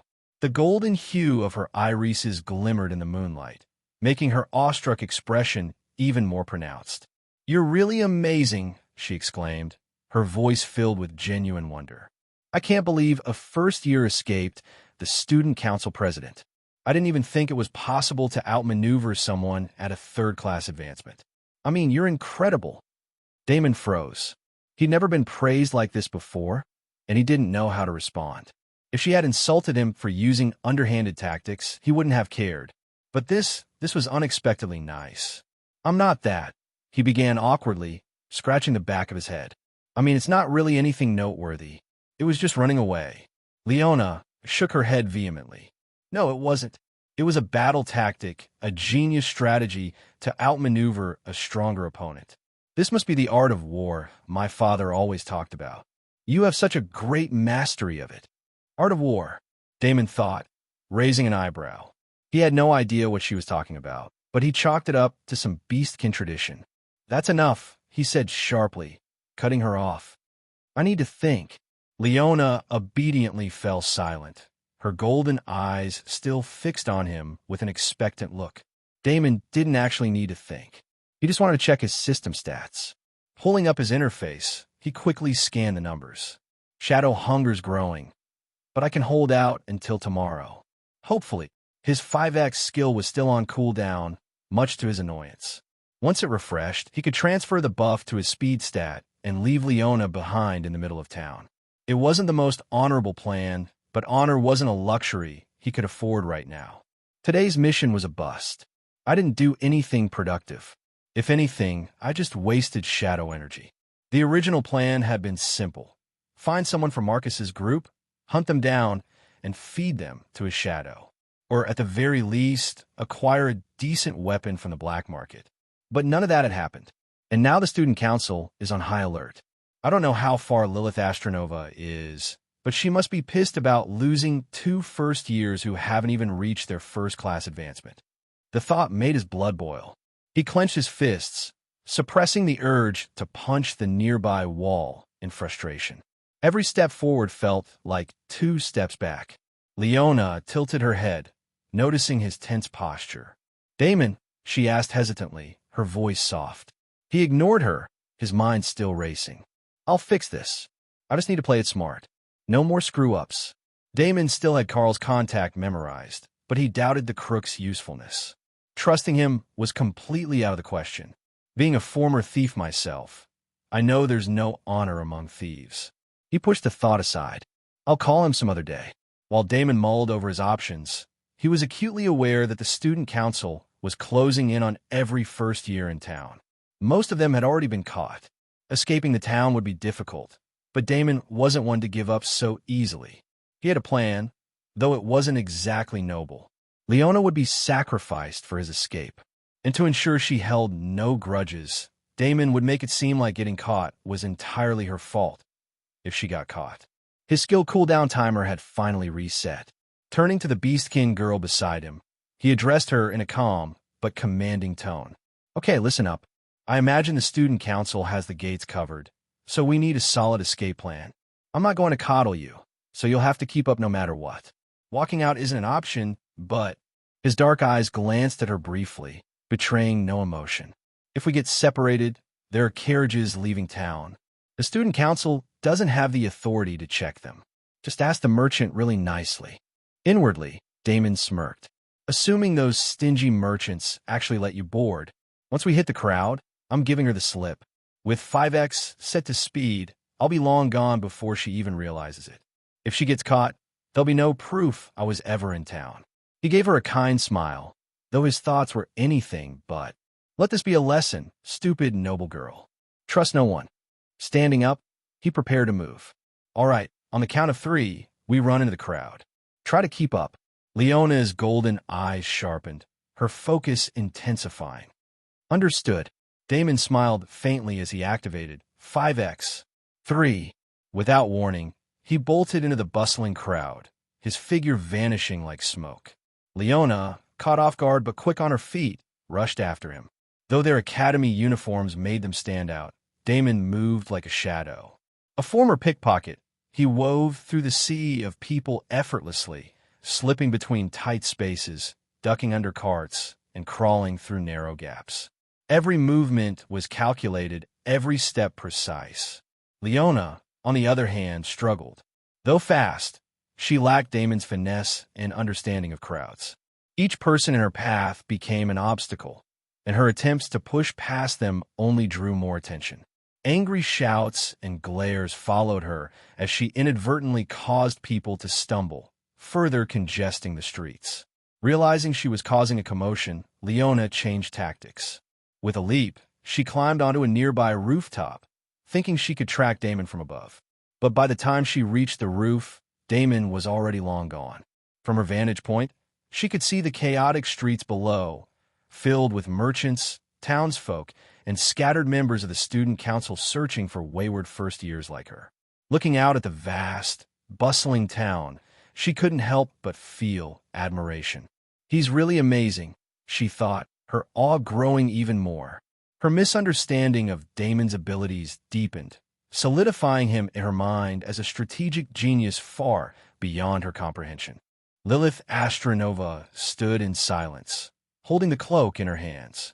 The faint scent of the streets clung to the fabric, and she couldn't help but admire the simplicity of the ruse. To think a mere first year had managed to fool her with such an elementary trick, a bait-and-switch maneuver. She had fallen for it, momentarily blinded by her confidence. Her sharp eyes scanned the cloak once more. She hadn't seen his face, but she didn't need to. His build was unmistakable, and more importantly, she remembered who had been with him. "Leona, Veilfire," she murmured to herself. The Beastkin girl had been hard to miss. As a promising first year, Leona was naturally someone the Academy kept a close eye on, so Lilith's recognition of her wasn't surprising. But what intrigued her was the boy, his audacity and cunning. Lilith's thoughts lingered on the brief exchange of events. As soon as she realized the trap, she had teleported back to the top floor of the tavern, the origin of their bait. But by then, they were long gone. She chuckled softly, her voice echoing faintly in the quiet room. Such cunning. It has to be him. The name came to her lips like a revelation. Damon Grey. Earlier today, she hadn't been entirely sure what to make of him, but now there was no doubt in her mind. He was clever, dangerously so. Using such a trick to escape her was both bold and ingenious. Lilith moved to the window, her sharp gaze cutting through the night. The bustling streets below seemed insignificant compared to the thrill of the hunt. A cold smile played on her lips, her emerald eyes glinting with intrigue. "Now you're even more interesting," she whispered, a mix of amusement and anticipation in her tone. She leaned against the windowsill, her mind racing with thoughts of her next move. "You won this round, Damon Grey, but let's see how far your wit carries you. I'll find you, and when I do, we'll see just how clever you really are." Damon exhaled deeply, relief washing over him now that he was finally rid of Leona. He felt no guilt about ditching her. In fact, he considered her a burden. The whole escape had gone as he planned. Knowing full well that she couldn't navigate crowds the way he could, he had used them as cover, slipping away with ease. "Let's hope she gets out of here without getting caught by the student council," he thought, though it was more for convenience than genuine concern. He made his way to the city gate, and, as expected, the student council members were stationed there, intercepting any first years trying to flee back to the academy. Damon let out a quiet sigh, glancing down at his exposed uniform. Without his cloak, he stood out, but that didn't faze him. He crouched in the shadows, watching the gate closely. A carriage arrived, its wheels creaking under the weight of goods. Damon smirked. Perfect. Sliding beneath the carriage, he grasped the undercarriage with practiced precision, clinging to the frame as it slowly passed through the checkpoint. His heart pounded, but he remained still, every muscle taut. Once the carriage cleared the gate and gained some distance, he let go, tumbling to the ground and rolling to absorb the impact. Damon dusted himself off and smiled faintly. "My days in a smuggling ring still come in handy. Good thing carriages from Aether Sanctuary are always heading to the capital," he muttered, relieved to be out. If he followed the carriage, it would lead him to Valerian, the capital city. A flicker of temptation crossed his mind. If he went there, he could see his younger sister, Luna. But he shook his head, dispelling the thought. "I can't afford distractions. I need the money for her treatment." Pushing the thought aside, Damon turned and began walking back toward the academy. His stomach growled audibly, reminding him of a more immediate problem. Glancing at his shadow, he frowned. "Sorry," he muttered. "I didn't find anyone for you to feed on." Marcus and his group got caught by Lilith Astronova. The shadow rippled, its form vibrating and gesturing dismissively, as if telling him it wasn't a big deal. It mimicked a cheer-up gesture, making Damon chuckle faintly. "Yeah, you're right. I'll figure something out. I've got a day before you get ravenous." The two walked in silence, Damon accompanied only by his restless shadow. Crossing the academy walls using the same hidden passage as before, he let out a tired sigh. That's when he noticed movement near the trees. A figure staggered beyond the shadows, collapsing to the ground. Damon narrowed his eyes, his sharp vision piercing the darkness. The scent of alcohol hit him, confirming what he suspected. It was a drunk second-year student. The boy was completely unconscious, his breathing heavy and uneven. "What a boon," Damon muttered under his breath. "I was just looking for someone to feed my shadow, and I run into this guy." The shadow quivered erratically at the sight of potential prey, its form glitching in anticipation. Damon's dark eyes glinted as he approached the boy, pulling out a dagger from his uniform. His movements were slow and deliberate, the blade gleaming faintly in the dim moonlight. He stood over the boy, raising the dagger, but just as he prepared to strike, he froze. His hand trembled, and sweat beaded on his brow. He's someone's son, someone's brother. Am I really going to kill someone who's done nothing to me? The thought struck him hard, his heart pounding in his chest. His shadow pulsed erratically, urging him forward, but Damon stayed his hand. The boy's face was peaceful in his drunken slumber, and Damon's resolve faltered. His stomach growled again, the hunger gnawing at him. The shadow writhed impatiently, but Damon's mind was a whirlwind of doubt and conflict. Why, he thought. Why can't I do it? He's never wronged me, so why? Before he could resolve his inner turmoil, a voice called out, breaking the silence. Arthur! Arthur, where are you? Damon ducked back into the shadows, crouching low. A group of second-year students emerged, searching for their friend. Hey, over there. Found him, one of them called out. Looks like Mr. Lightweight got drunk again, another joked. Come on, let's pack him up. We can tease him tomorrow, the first student said, helping Arthur to his feet. Damon watched silently as they carried their friend away, his presence concealed in the darkness. He clenched his fists, frustration boiling inside him. Second years, I wouldn't stand a chance against them anyway. Once they were gone, Damon punched a nearby tree, his knuckles stinging from the impact. Damn it, why did I hesitate? He growled, his voice low and angry. He forced himself to take a deep breath, steadying his nerves. Tonight had been a failure. No prey, no progress. His stomach growled again, the hunger biting at him like a relentless predator. With gritted teeth, Damon slipped back into the academy. Sneaking into his dorm was easy, but as he collapsed onto his bed, the weight of his failure bore down on him. His hunger remained, gnawing at him relentlessly, and his mind swirled with regrets. Damon was woken up by the deep growl of his own stomach. His eyes remained shut, but the world around him came into sharp focus through his shadow. He didn't need to glance at the system notification to confirm it. His hunger had reached critical levels, somewhere around 85%. The sensory input was overwhelming. He saw it all. The glowing outlines of souls moving through the dorm halls, students heading for their classes, and maids quietly tending to their duties. Each movement cast rippling shadows that his senses latched onto, flooding his mind with information. It was painful, like trying to drink from a fire hose, but it was better than the last time. Before, he could only clutch his head and scream as his brain begged for mercy. Now, he found himself adjusting, as if his body were forcing itself to adapt to the madness. That calm shattered the moment he opened his eyes.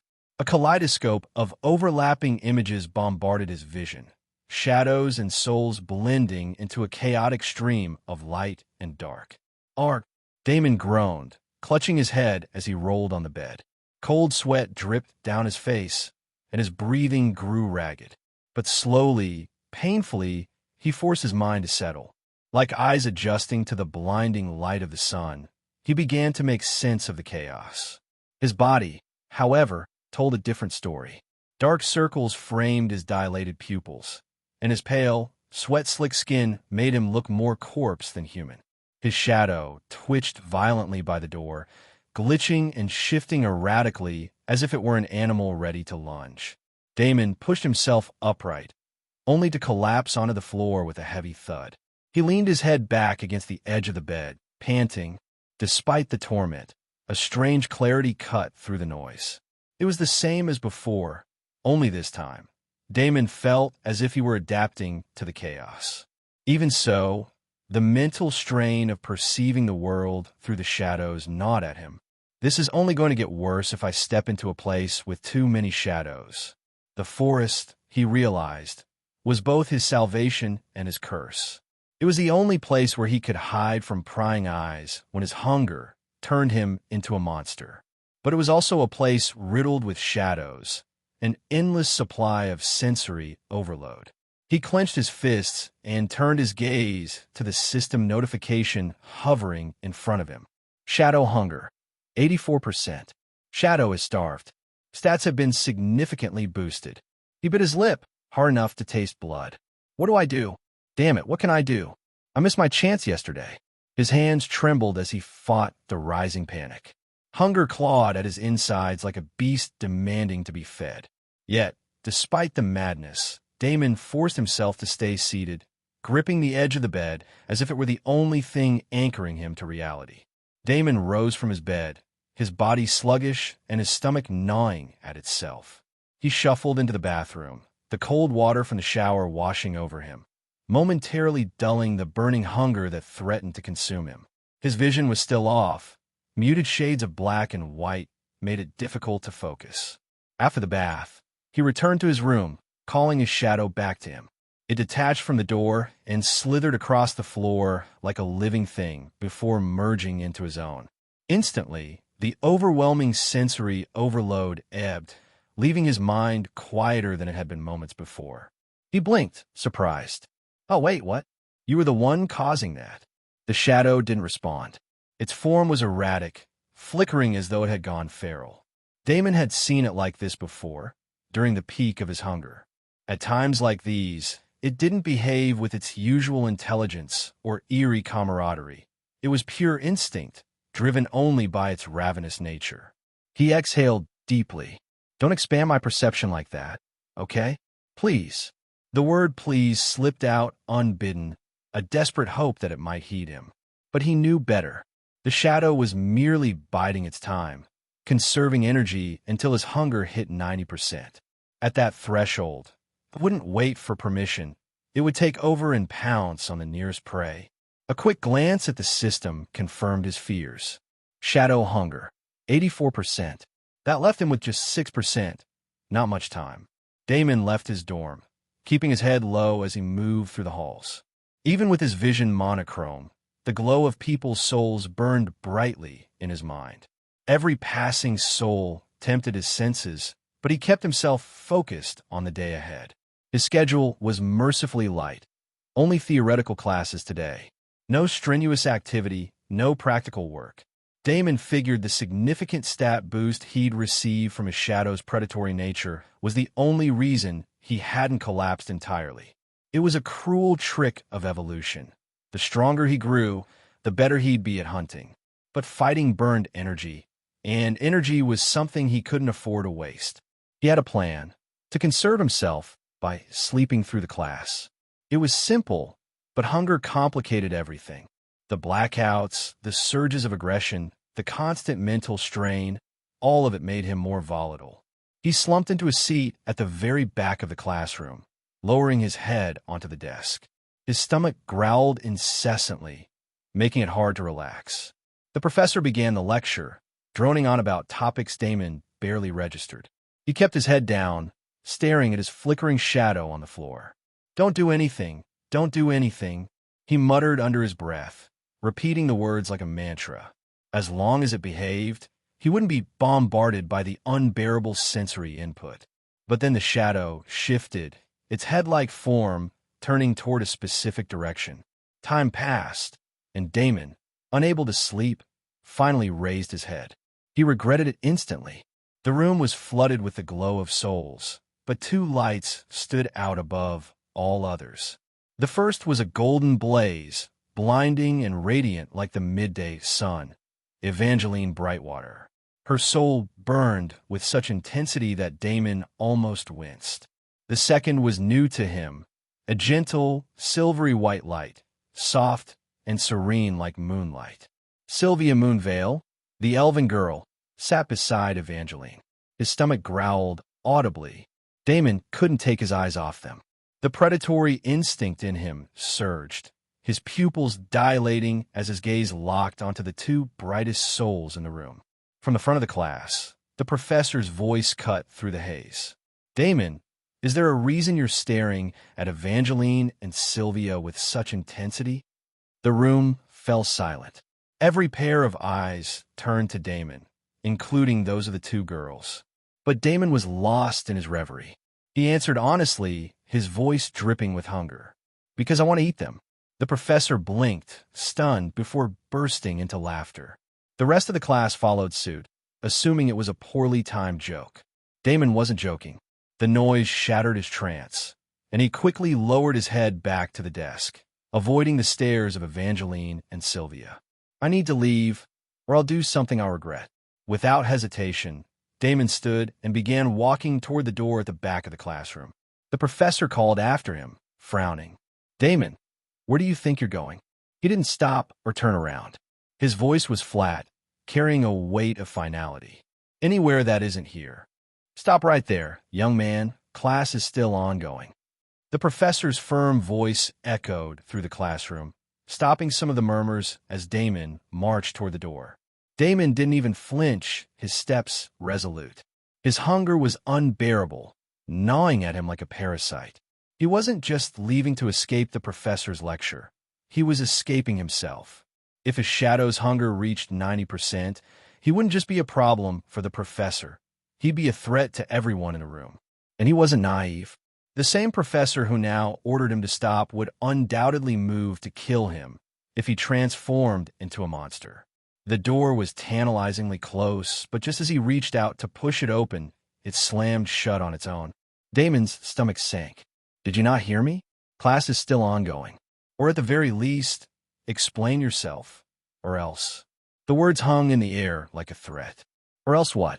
Damon turned his head slightly, his face half-shadowed. His hunger made him reckless, amplifying his aggression. It was like being drunk, his judgment clouded, his patience non-existent. What are you going to do, Professor? Attack me? Sure, go ahead. The venom in his voice startled the class. Murmurs rippled through the students. Has he gone crazy? He must be drunk or something. That bastard really wants to die. What do you expect from a commoner? No manners, no discipline. The professor raised a hand, silencing the growing chatter with an air of authority. His displeasure was evident as he stared at Damon. Professor Alfred was known for his calm demeanor, but now there was a glint of disdain in his eyes. He had once held some hope for Damon when he first enrolled, but had long since deemed him a disappointment. Quiet down, everyone, he said. His voice was controlled, but his words dripped with condescension. I won't stop you, Damon. It would be unbecoming of me, a professor, to fight a student, especially one as weak as you. Damon's fists clenched, his nails digging into his palms. The insult stung more than it should have. The professor smirked slightly, continuing, So, I'll let your peers remind you of your place. Perhaps this will teach you some humility. Next time, pay attention in class so you don't end up as a glorified disappointment.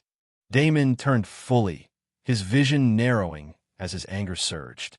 For a moment, he considered lunging at the professor. Consequences be damned. But before he could act, Alfred glanced toward Evangeline Brightwater. Evangeline, take him down. Evangeline hesitated, biting her lip. I don't think I can beat him, but before she could finish, Leona Valefire's voice cut through like a crack of thunder. I'll do it. Without waiting for approval, Leona leapt from her seat, her black and white hair flaring behind her like a streak of lightning. Sparks danced along her fingertips as she summoned her strum magic, the air crackling with raw energy. With a roar, she charged at Damon, her attack exploding toward him with the sound of a thunderclap. The class collectively held their breath. Professor Alfred closed his eyes, already convinced the fight was over. To him, Damon didn't stand a chance. But Damon's body moved on instinct, heightened by the maddening hunger of his shadow. He sidestepped the attack with uncanny precision, the bolt of lightning grazing past him. Without pause, he countered, a swift strike that sent Leona skidding back across the floor. The class erupted into shocked murmurs. Did he just dodge that? No way. That has to be a fluke. Leona must have held back. There's no other explanation. Xander Ravenscroft, seated alone without his usual entourage of lackeys, observed the scene with a thoughtful expression. Resting his chin on his hand, he mused aloud. Leona Valefire must have held back. She didn't want to accidentally kill him. The class nodded in agreement, taking Xander's analysis as gospel. But one student didn't share their certainty. Evangeline Brightwater sat silently, her golden gaze fixed on Damon. Unlike the others, she didn't think Leona had held back. She was convinced of something few dared to admit. Damon wasn't weak. He never had been. Leona, sprawled on the floor, glared at Damon with a mix of shock and excitement. She hadn't held back at all, and that was what scared her. After the events of the previous night, she had suspected Damon wasn't as powerless as his reputation suggested. Now, she was certain of it. Damon's shadow vibrated at his feet, erratic and alive, feeding his maddening rage and hunger. He stood there, chest heaving, staring down Leona and the rest of the class, his every movement tinged with barely restrained violence. For the first time, the students realized Damon might not be the weakest after all. and that unnerved them. Damon wasn't fully himself. His shadow had taken partial control, its hunger gnawing at his mind and fraying his thoughts with deep, primal aggression. He dodged most of Leona's attacks by instinct, sensing the way her lightning distorted the shadows around it. But not all her attacks were lightning. The water and sound-based spells she mixed in barely registered with him, slipping past his heightened senses. Leona smirked, her golden eyes brimming with excitement. I wanted to fight you since yesterday. Finally, I get my chance. Damon growled lowly, a barely audible sound that was more animal than human. Leona, a beastkin with sharp instincts, took it as acceptance. Without hesitation, she summoned crackling orbs of lightning. Storm call. The spheres of energy launched toward Damon, roaring as they surged through the air. From the sidelines, Professor Alfred frowned. A hint of worry crossed his face as he reached for a healing potion. If Damon was severely injured, he could intervene, but if he died, that was that. Deaths at Aether Academy weren't uncommon, though they rarely happened during class. Damon moved with terrifying precision, dodging each bolt as they shattered desks and charred the back rows. Fortunately, no student had been foolish enough to remain there. He closed the distance rapidly, evading her magic as a torrent of water surged toward him. Water creation. The spell grazed his arm, drawing blood and a feral growl from him. Damon's anger flared, sharper and hotter. Bright, elemental attacks like lightning were easy to evade, but water didn't distort the shadows as much, giving him a harder time sensing them beforehand. His focus narrowed, and his fury boiled over. He muttered coldly, 5x to mana. A surge of raw power coursed through him, boosting his already heightened stats. The class, particularly Xander Ravenscroft and Professor Alfred, stared in shock. Damon wasn't just surviving. He was holding his ground against Leona Veilfire, a prodigy of the wild continent Lothria. Damon reached her in a heartbeat. Leona didn't back away. Hand-to-hand combat was her forte. Her claws extended, and her mana surged as she threw a punch. Damon, half consumed by a shadow's hunger, raised his elbow to block. Sparks flew on impact, numbing his arm with searing pain. The pain only fueled his fury. With a snarl, he retaliated, aiming a punch at her. Leona dodged, but Damon opened his hand mid-strike, turning it into a grab. His fingers clamped around her head, and with a predatory growl, he hurled her to the side. Leona stumbled, hitting the ground with a thud as gasps rippled through the class. No way. Did he just push Leona Veilfire? How did he even do that? A human overpowering a beastkin in physical combat? Without a single class advancement. Xander narrowed his eyes, analyzing every move. Body enhancement and reinforcement magic, he muttered to himself. That's the only explanation. Damon didn't hear the murmurs. His focus was singular.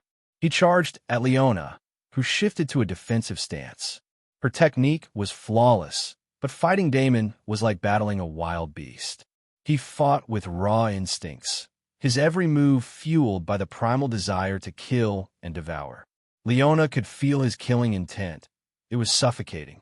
She leapt backward, landing near the classroom door. Her lips curved into a thin smile, excitement glowing in her golden eyes. Lightning gathered around her as she prepared a devastating spell. Thunderclap. A storm of crackling destruction engulfed the room, swallowing Damon whole in its furious energy. Professor Alfred moved, ready to intervene, but hesitated as a figure emerged from the cloud. Damon burst through the storm, his uniform scorched and his body bruised, but his predatory smile remained. In his hand, a sphere of raw, destructive shadow mana pulsed with terrifying power. He was inches from Leona in an instant, aiming the orb straight at her face. Leona's eyes widened in fear. She could see it clearly, death in his cold, unwavering gaze. Damon's shadow had no hesitation, no mercy. But in that final moment, a flicker of humanity broke through the haze. Damon shifted his hand slightly, and the shadow orb veered past her, obliterating the door behind her in a deafening explosion. The The room fell silent, the class too stunned to react. Damon stepped back, wobbling slightly. His head hung low as he muttered under his breath. Lucky. Without another word, he staggered out of the classroom, leaving the shattered remains of the door behind him.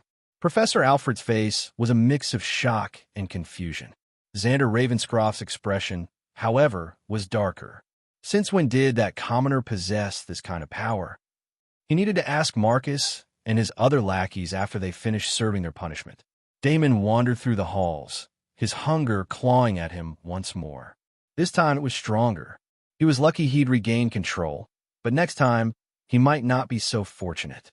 Damon stepped into the open sun, but his path forward was shrouded in uncertainty. He had no idea where to go, and it was only a matter of time before his shadow consumed him entirely. In its ravenous state, it would devour any unsuspecting soul nearby.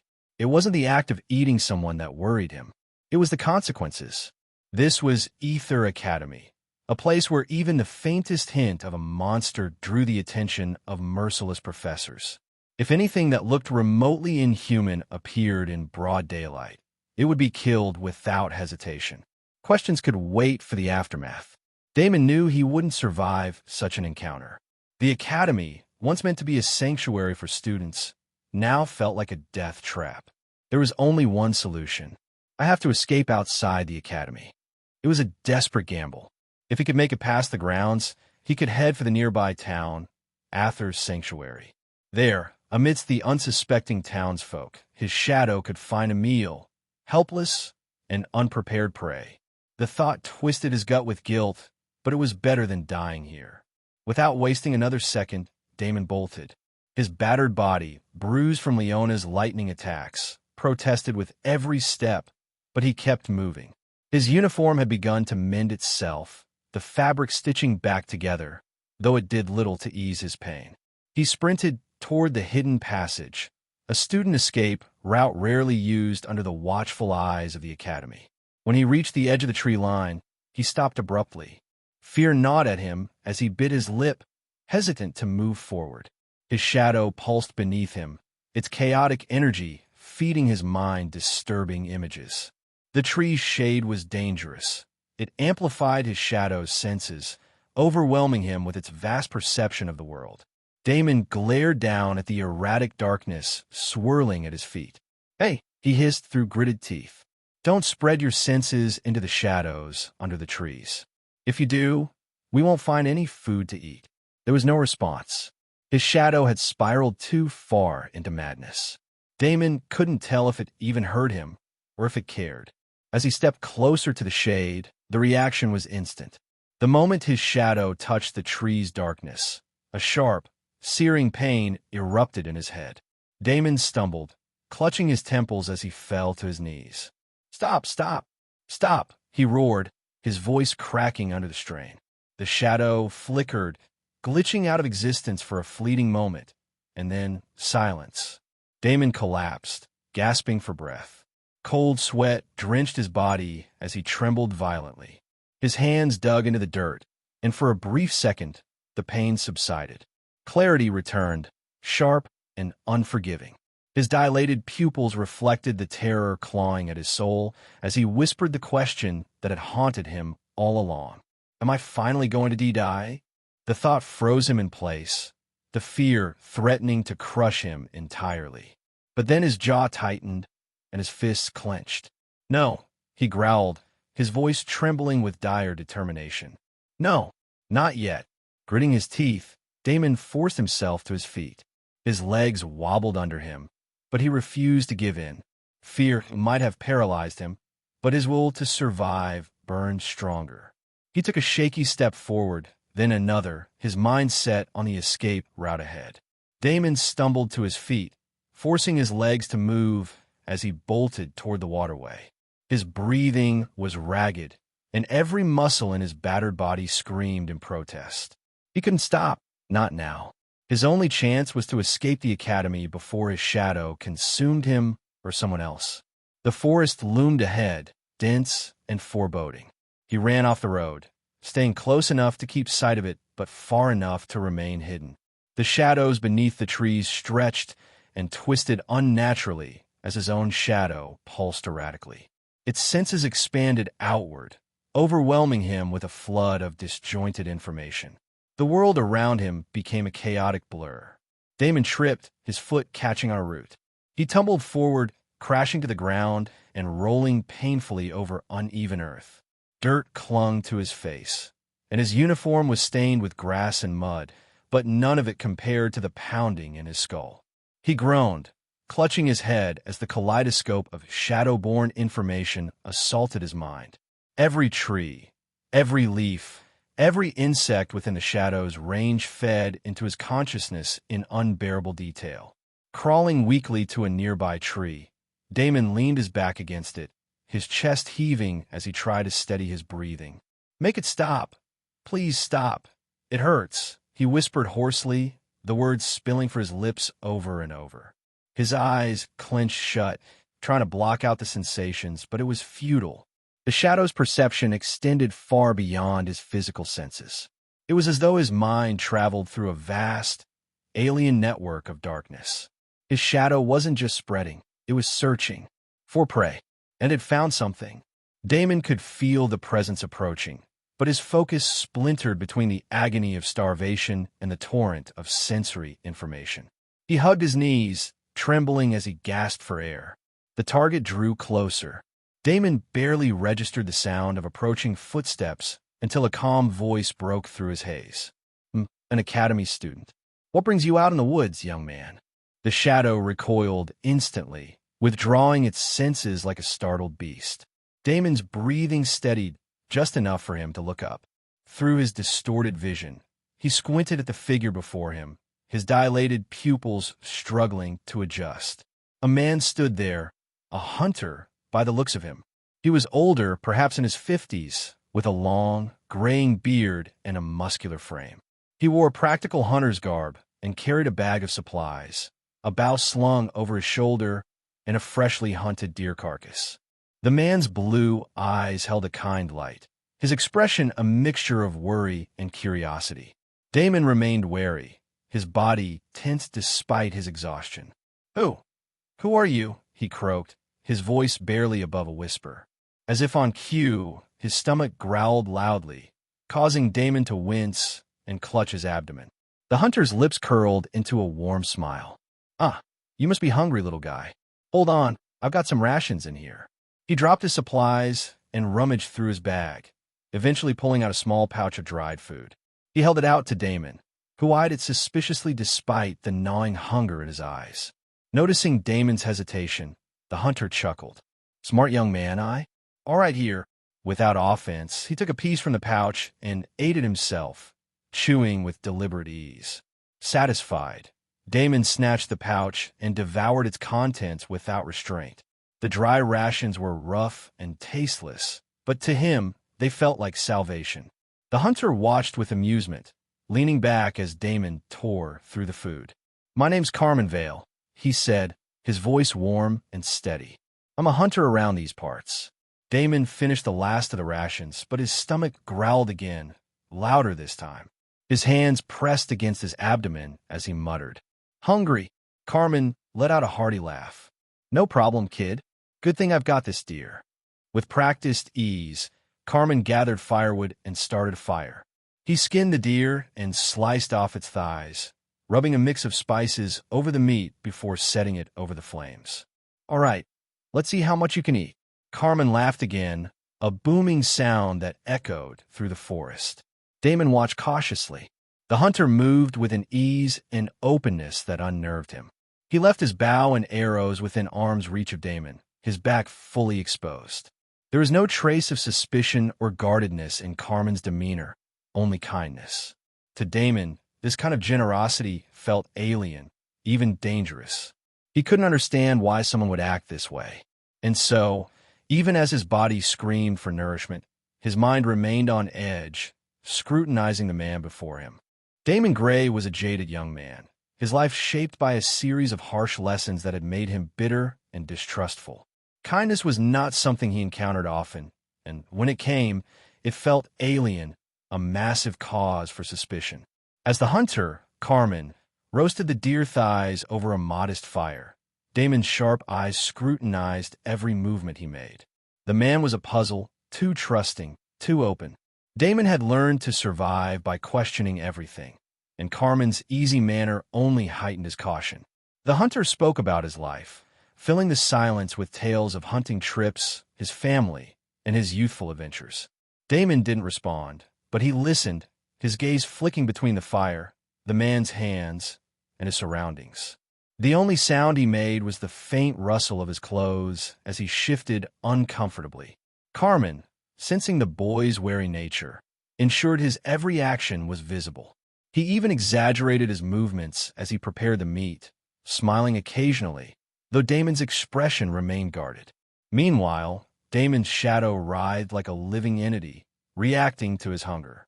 Its erratic behavior unnerved him, and his thoughts grew heavier, dulled by the persistent ache of starvation and the primal instincts clawing at his mind. His focus wavered between the man's words and the tantalizing scent of roasting meat. When one of the thighs was ready, Carmen pulled it from the fire, smiling as he extended it toward Damon. Damon's eyes lingered on the offering, but his gaze quickly shifted to Carmen's face, his suspicion as clear as the hunger in his dull, predatory stare. Carmen chuckled, realizing the boy's hesitation. Of course. He took a bite of the meat himself, chewed, and swallowed. See? Nothing to worry about. Only then did Damon snatch the meat, his hands trembling slightly. He tore into it with feral desperation, each bite fueling his weakened body, but doing little to sate the insatiable hunger gnawing at him. Carmen sat a short distance away, observing Damon with a calm, thoughtful expression. His gaze drifted to the shadow, writhing unnaturally around the boy. That's quite a shadow you've got there, he remarked, his tone casual but curious. Is that your magic attribute? Damon didn't answer, too focused on devouring the meat, though his shoulders tensed at the question. Unfazed by the silence, Carmen continued. Mine's fire. People in town always say it doesn't suit me. Too gentle, they claim. He laughed lightly. But I wasn't always like this. Used to have a temper like a wildfire when I was younger. Before Damon could react, Carmen's demeanor shifted in an instant. The hunter's eyes sharpened as he grabbed an arrow from his quiver and lunged toward Damon. Damon's instinct screamed, but he was too slow, caught off guard as the arrow shot past him. He froze, waiting for pain, but none came. Instead, there was a soft thunk behind him. Turning his head cautiously, he saw the arrow embedded in the trunk of the tree, just inches above his shoulder, pinning the lifeless body of a thin, black snake. Carmen let out a relieved sigh. Close one. Death Mamba. Damon's eyes widened. He knew of the snake, a creature of nightmares. Its venom was legendary, said to kill within minutes. The hunter had risked his life, unhesitatingly striking to save him. Damon stared at the older man, confusion and frustration swirling in his chest. Why did you save me? I don't understand. Carmen looked genuinely puzzled. Why wouldn't I? Why did you give me your food? You didn't even know me. Why? Damon's voice cracked, rising in intensity as his confusion gave way to anger. Carmen's expression softened. Why do I need a reason to show kindness? Isn't that what separates us from monsters and beasts? That is just human. Damon felt his breath hitch. The word struck something deep within him, something he wasn't ready to confront. No, it's not, Damon said, his voice trembling with emotion. It's not human. That's bullshit. Being human is looking after number one. That's yourself. Carmen frowned, shaking his head. No, it's not, kid. I don't know where you learned that, but if we all only cared about ourselves, we'd be no better than monsters. He sat down beside Damon, the firelight casting warm shadows across his weathered face. Let me tell you something, from one human to another. A little kindness goes a long way. Kindness is reciprocal. What we sow is what we reap. Damon's mind churned, the man's words clashing violently with the truths he'd known all his life. If Carmen was right, then everything Damon believed about the world was a lie. Tears of frustration welled in his eyes as he whispered, Weren't you afraid to die? The hunter Carmen smiled warmly at the boy's skeptical words, his face illuminated by the soft glow of the fire. "I have a daughter," he began, his voice carrying a gentle sincerity. "She's just about your age, a little younger, actually. She dreams of entering the academy next year. When I saw you, all I could think was, what if it were her, alone like this? Shouldn't she get a little help?" He paused, gazing at the crackling flames. "I hope the kindness I show to others can someday find its way to her." Damon narrowed his eyes at him, the skepticism in his stare as sharp as ever. "That's far-fetched," he muttered. Carmen chuckled lightly. "Yes, it is. But I can hope, can't I?" He glanced at Damon, his smile never faltering. "You know, kid, I used to be a noble." Damon's expression shifted at those words, his eyes narrowing further, this time with a hint of hostility. Carmen noticed it instantly. "Ah, you don't seem to like nobles much." "That's fair," he admitted, his tone understanding. "I don't like them either, especially now that I'm a fallen noble." "You're a fallen noble?" Damon echoed, his voice tinged with mild curiosity. "That must be hard. Your kind gets worse treatment than commoners, and commoners don't like you either." Carmen smiled again, this time with a faint trace of bitterness. "Yes, it was hard at first, but I got past it. People were kind." "No, they're not," Damon shot back, his voice quiet but firm. Carmen shook his head slightly, his gaze steady. "Let me tell you something, kiddo. Kindness is reciprocal. If you show someone kindness, they'll show it back to you. But if you go in looking for the worst in people, that's all you'll ever see." Damon didn't reply immediately, his focus returning to the meat in his hands. He gnawed the last pieces off the bone, his hunger still gnawing at him, though something about Carmen's words made his heart feel just a little calmer. Finally, he spoke, his voice subdued. "I've seen the worst in people ever since the day my parents died. The neighbors and relatives who seemed so kind. After they were gone, I saw their true colors." Carmen's expression softened, and he glanced at Damon carefully. It seemed the boy was beginning to open up to him. "My parents died in the demon wars," Damon continued, his words tinged with bitterness and sadness. He tightened his grip on the bone in his hand, the memories resurfacing with painful clarity. The memories of the past were like sharp thorns embedded in Damon Grey's heart, each one a painful reminder of the failures and lessons that shaped him into the jaded young man he was today. And it had all begun with the death of his parents. "My family lived in a small village a few kilometers off the lands of the Ravenscroft household," Damon started, his voice low and strained, the words dragging up emotions he had long buried. "It was a small, quiet place, the kind of village where everyone knows everyone. My father was born there. He and my mother were well known, celebrated even, because they'd both achieved first-class advancement." He gritted his teeth, the memories cutting deep. They were often called the heavenly pairing. My father had the darkness attribute, and my mother, hers was a variation of light. It was called day. Together, they protected the village with their power. Damon's stomach growled, but he ignored it, his hunger drowned out by the flood of painful recollections. "My sister and I were born there. For a time, life was good. Everyone in the village was kind to us, or at least they seemed to be." Carmen listened in silence, his gaze fixed on the boy, sensing the storm of emotions behind his words. "It all changed," Damon continued, his voice growing colder, "when the demons made a massive advancement into Solthean.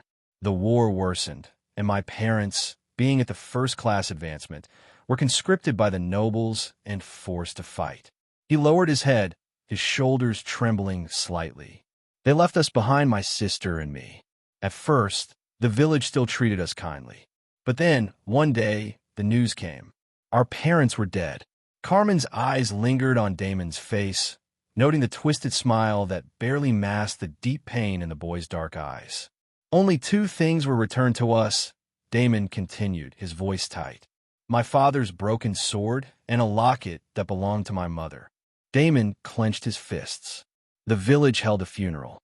I buried the sword, but I couldn't bear to part with the locket. I hid it away, afraid the adults would make me bury it too. Instead, we buried her clothes."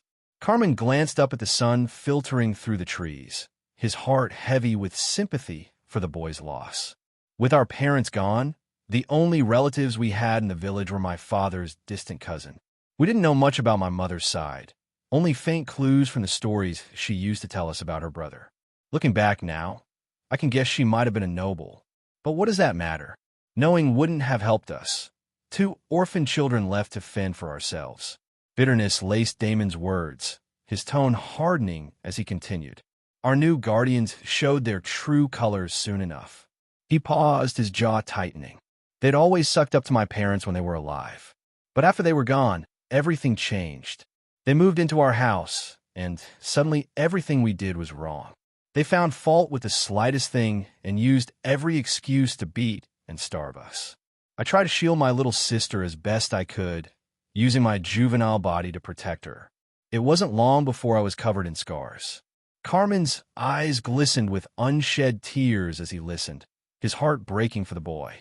They took everything from us, Damon said bitterly. Our inheritance, what little there was, gone. The zenny our parents had left us, my mother's jewelry, all of it. And the villagers? They didn't help. They just stood by and watched. Some even jeered at us, mocked us, threw stones. Damon's voice faltered for a moment, but he steadied himself, his dark eyes filled with a mixture of pain and anger. That's when I learned the truth. Kindness? It's just a mask people wear until it's inconvenient. Damon's eyes glistened with unshed tears, his voice trembling as years of pent-up anger and anguish spilled out. On nights when we starved, he began, his tone dark and bitter. I would sneak out into the darkness to catch toads and field mice. I'd roast them so my sister wouldn't go hungry, while they feasted on our money, wore our parents' clothes, and sold off my mother's jewelry. His gaze shifted to Carmen, filled with an unshakable bitterness. That is the real face of people. Carmen lowered his head, remaining silent. He wasn't here to argue. He was here to listen. I got tired of it all, Damon continued, his voice faltering slightly. So, one night, I took a noose to the forest. I thought it would be easier to die than to keep living like that. Carmen's expression grew tense, but he let Damon continue uninterrupted. I wandered deep into the woods, strangely untouched by monsters that night. Eventually, I found an ancient tree. Its gnarled roots stretched out like claws, and I sat beneath it with a noose in my hands. I couldn't bring myself to hang it yet. I just sat there, wondering why life had to be so meaningless. He glanced down at the shifting shadows cast by the firelight, his voice quieting as he recounted the turning point of his story. Maybe, deep down, I was just looking for a reason not to die. And I found one. Carmen's eyes widened slightly, a glimmer of hope in his gaze. At the roots of that tree, there was a broken stone slab. On it, someone had carved words, fragments of something greater. I pieced them together. Those words gave me a purpose. Carmen's throat tightened. He wiped at his eyes. What did it say? Damon raised his head, his dark eyes alight with a mix of fury and defiance. We are not asked to be born. We are forced to exist. Today was a horrible day. Tomorrow will be worse. In the end, it will all come to pass. All things fade. He exhaled sharply, his clenched fist trembling. Those were the words. It wasn't complete, but the part one saw was enough. It taught me about the vast unfairness and insignificance of everything. It should have been the final push to die, but instead it gave me life. If we're so small, so meaningless, then even as a worm beneath the cosmic vastness, I have the right to struggle. If I'm going to die anyway, then I'll die in blood, screams, and tears, knowing I gave it my all. Damon gritted his teeth, his voice rising with fervor. I made my choice. I would survive, so I returned to the village and began making my plans. Carmen stared at the boy, both awestruck and disturbed by the raw determination in his voice. What plans? My plan to take my sister and escape, Damon replied, his tone steady and resolute. I remembered my father mentioning a small house he owned in the capital, Valyrian. I decided I would find it, no matter what. Carmen shook his head slowly, his eyes wide with both admiration and disbelief. That must have been a tremendous gamble. It was, Damon admitted, his voice colder now. But I had nothing left to lose. Damon could still recall every detail of those harrowing days, the weight of his survival pressing down on him. The night he decided to leave was burned into his memory, and for the week leading up to it, he made sure to keep his younger sister, Luna, by his side at all times. He waited patiently, watching the comings and goings of the village until a traveling merchant caravan arrived. That night, while the village was still and the caravan set up camp, Damon made his move. He slipped into his house under the cover of darkness, his heart pounding with both fear and resolve. He scavenged anything of value: a small sack of zenny hidden in a cupboard, a few trinkets left untouched by his guardians, and finally, his mother's locket. The locket had been buried beneath a loose floorboard in their old room, hidden away to protect it from greedy hands. That was Damon's first brush with theft.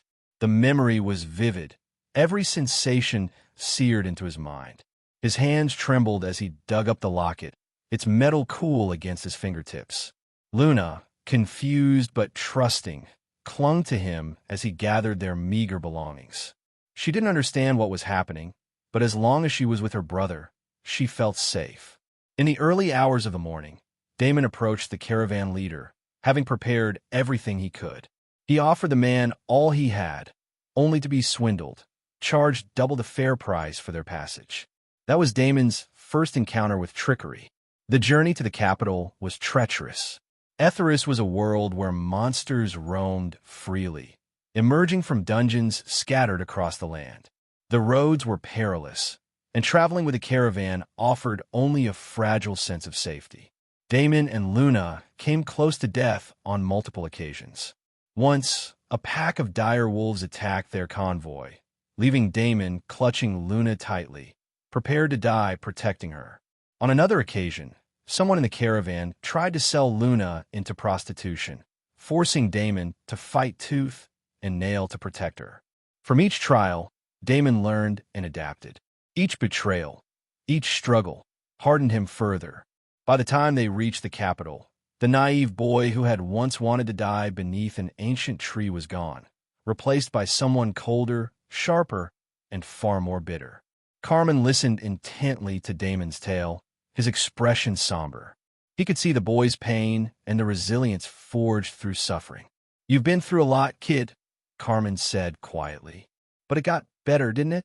The tomorrow you saw wasn't worse than yesterday." Damon's shadow flickered erratically in the firelight as he replied, his voice low and heavy with pain. "No, it didn't. It got worse. The capital was no safe haven. It was a different kind of hell." Damon had the papers for his father's residence, a small house in the poor district. But when he tried to claim it, he was met with endless bureaucracy.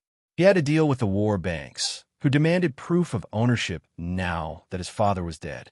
To make matters worse, Damon crossed paths with a noble during this time, and the resulting conflict forced him to sell the house for a fraction of its worth just to avoid further trouble. Yet, Damon was resourceful. Using the tricks he had learned from the caravan, he convinced the bank to sell him another house. During the negotiations, he discovered that his father had made a deposit at the bank. Hoping it was money, Damon cashed it out, only to find a golden ticket for Aether Academy, the prestigious institution for training the gifted. Though disappointed, Damon kept the ticket, viewing it as his father's final legacy. When he and Luna moved into their new, modest home, Damon made a decision. Luna was the more talented of the two, so he planned for her to use the golden ticket to enroll in the academy. He also passed on their mother's locket, deeming her the most fitting to carry it. For a moment, Damon thought their struggles might finally be over. But with no money and no one willing to give him a job, he was left with no choice but to turn to the underworld. He joined a local gang, starting as a pickpocket before earning a reputation as a dependable errand boy for a smuggling ring. The work was dangerous, but it gave him a means to survive and provide for Luna. Through countless trials and tribulations, Damon clawed his way toward a semblance of stability. Each hardship left its mark, shaping him into someone who could navigate the cruel realities of their world. In those few short years, Damon had grown stronger and harder, but his journey had been anything but easy. It was a life defined by struggle and sacrifice, and his bond with his sister, Luna, was his sole anchor to sanity. Yet even that bond was tested when Luna collapsed, her body succumbing to a rare and devastating affliction, magic circuit cancer. The diagnosis shattered Damon. He couldn't afford a healer capable of treating such a chronic condition, so he turned to increasingly dangerous jobs within the smuggling ring. The risk escalated, but the coin he earned was never enough. Desperate and out of options, Damon made the ultimate sacrifice. He used the Academy's golden ticket, the one hope for a brighter future, to access the scholarship fund. The funds allowed him to take Luna to a decent healer, someone he could trust. The decision weighed heavily on him, as it meant relinquishing the chance to escape the squalor of his existence. But it saved his sister's life, and that was all that mattered to him.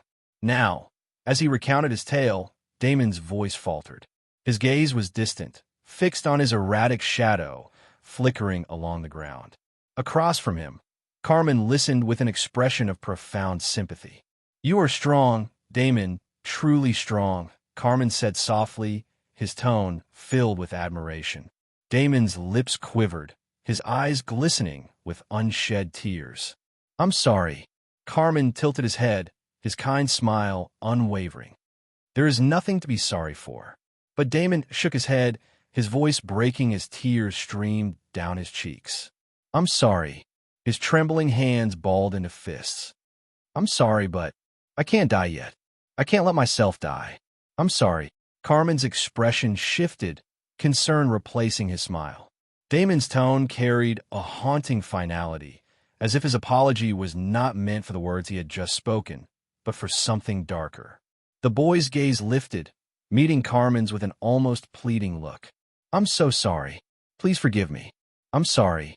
The atmosphere grew heavy, an unnatural weight pressing down on the clearing.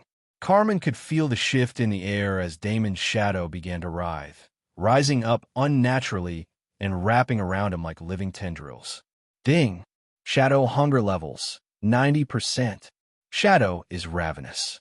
All stats are drastically amplified. Before Carmen's eyes, Damon transformed. His body was consumed by an entity of pure darkness, its form monstrous and terrifying. Long claws extended from where Damon's hands once were, and his mouth was filled with sharp, glinting fangs. The creature's presence was overwhelming, and its malevolent aura sent shivers down Carmen's spine.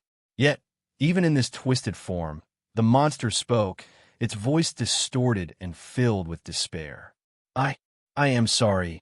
Carmen's grip tightened around his bow, his knuckles turning white. He raised the weapon, aiming at the shadowy figure before him. But his hands trembled.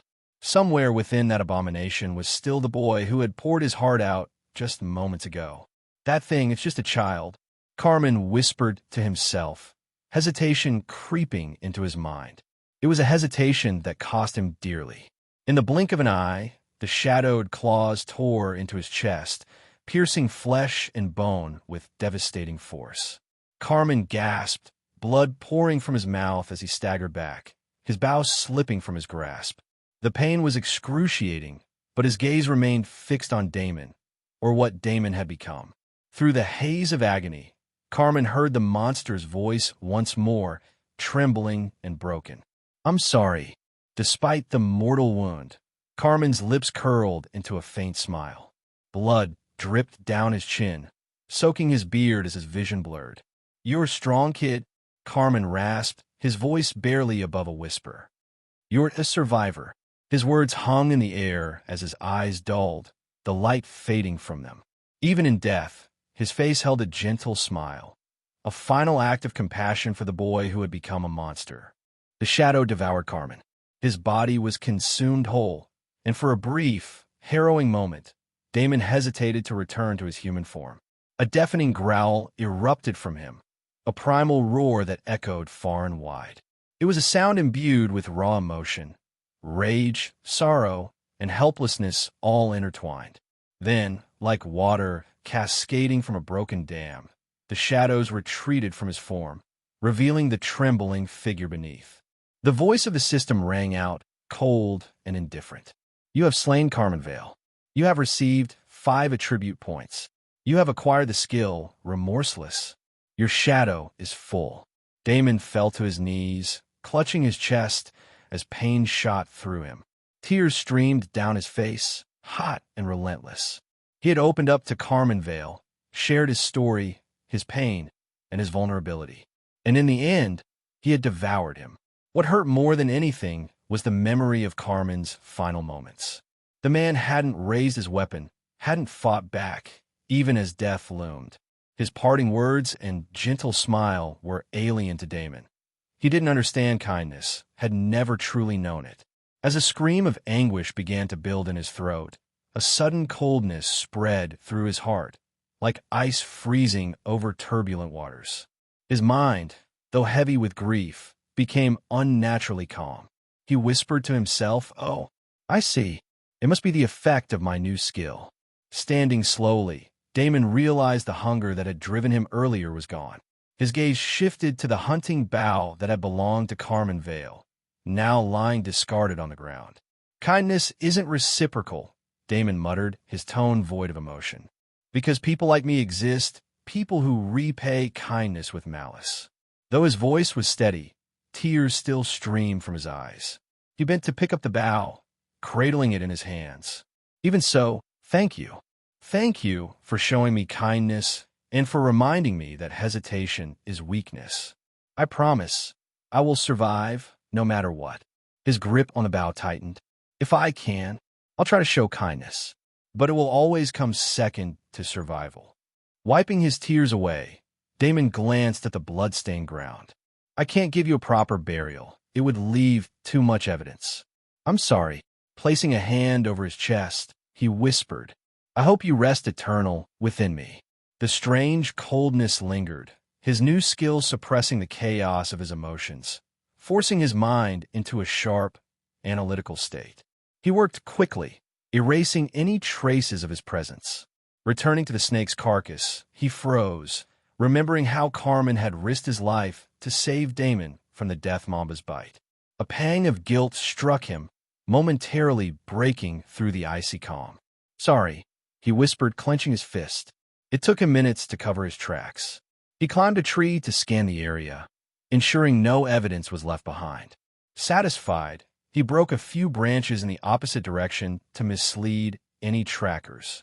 He fired Carmen's arrows at scattered angles, creating the illusion of a struggle, and then he left. When Damon reached a safe distance, the coldness in his chest dissipated, and his calmness gave way to a torrent of grief. The weight of what he had done crushed him, his tears flowing freely once more. In his hand, he held a single arrow. It was a foolish, illogical act to keep it, and the voice of his skill warned him of the danger. Yet Damon ignored it. His heart, heavy with sorrow, overpowered the calculated logic imposed by Remorseless. He climbed a hill overlooking Aether's sanctuary, where a lone tree stood sentinel. There, he dug a small hole and buried the arrow. "This is illogical," Damon murmured, his voice trembling. But he found a flat stone nearby and etched a crude epitaph onto its surface with his dagger. The words were jagged but deliberate, embodying the life Carmen had lived. "Kindness is reciprocal." The act brought an inexplicable weight off his chest. It was a burial in name only, a symbolic gesture that risked exposing him, but he didn't care. Logic had no place in this moment. Standing, Damon opened his system panel, transferring all his newly earned attribute points into mana, bringing it to a total of 40. He glanced at the skill he had acquired. Remorseless. He didn't need to test it. He had already felt its effects. It was passive, a skill that turned his emotions into tools for survival. A curse and a gift intertwined. Skill, Remorseless. Description, no hesitation in action, no pause for regret. Hope is an illusion, and kindness is a lie. To walk by this principle is to forsake hesitation and regret. Effect, Remorseless enhances mental clarity and tactical awareness during high-stress situations. When in combat, it grants heightened focus, enabling precise analysis of the battlefield. This boost improves reaction speed, decision-making, and the ability to anticipate enemy movements. The skill activates upon entering combat or facing a critical threat. Type, Passive. Cooldown. 0 seconds. Damon read the system's description in silence, the words etched into his mind. They struck him like a blade, cutting through his lingering doubts. The philosophy of remorseless rejected everything Carmen Vale had embodied. It reminded Damon, painfully, that Carmen's death had been the result of his hesitation. To walk the path of remorseless, Damon whispered, his voice barely audible. I must forsake hesitation and regret. He cast a glance at his shadow. The dark figure that had consumed Carmen now loomed silently beside him, its usually playful demeanor subdued. There was something different about it now, a weight, as if it too felt guilt for what had transpired. If I abandon hesitation, if I embrace remorseless. Damon's voice grew steadier, his tone resolute. Will I survive? Will I become stronger? Will I be able to save my sister? Will I finally be free from living in fear? For a moment, the shadow seemed still, its surface rippling like disturbed water. Then, slowly, it nodded, its movement deliberate and solemn. Damon's expression hardened. He clenched his fists, feeling the resolve solidify within him. Very well. I understand. I will no longer hesitate. Reaching into his uniform, Damon retrieved a pager.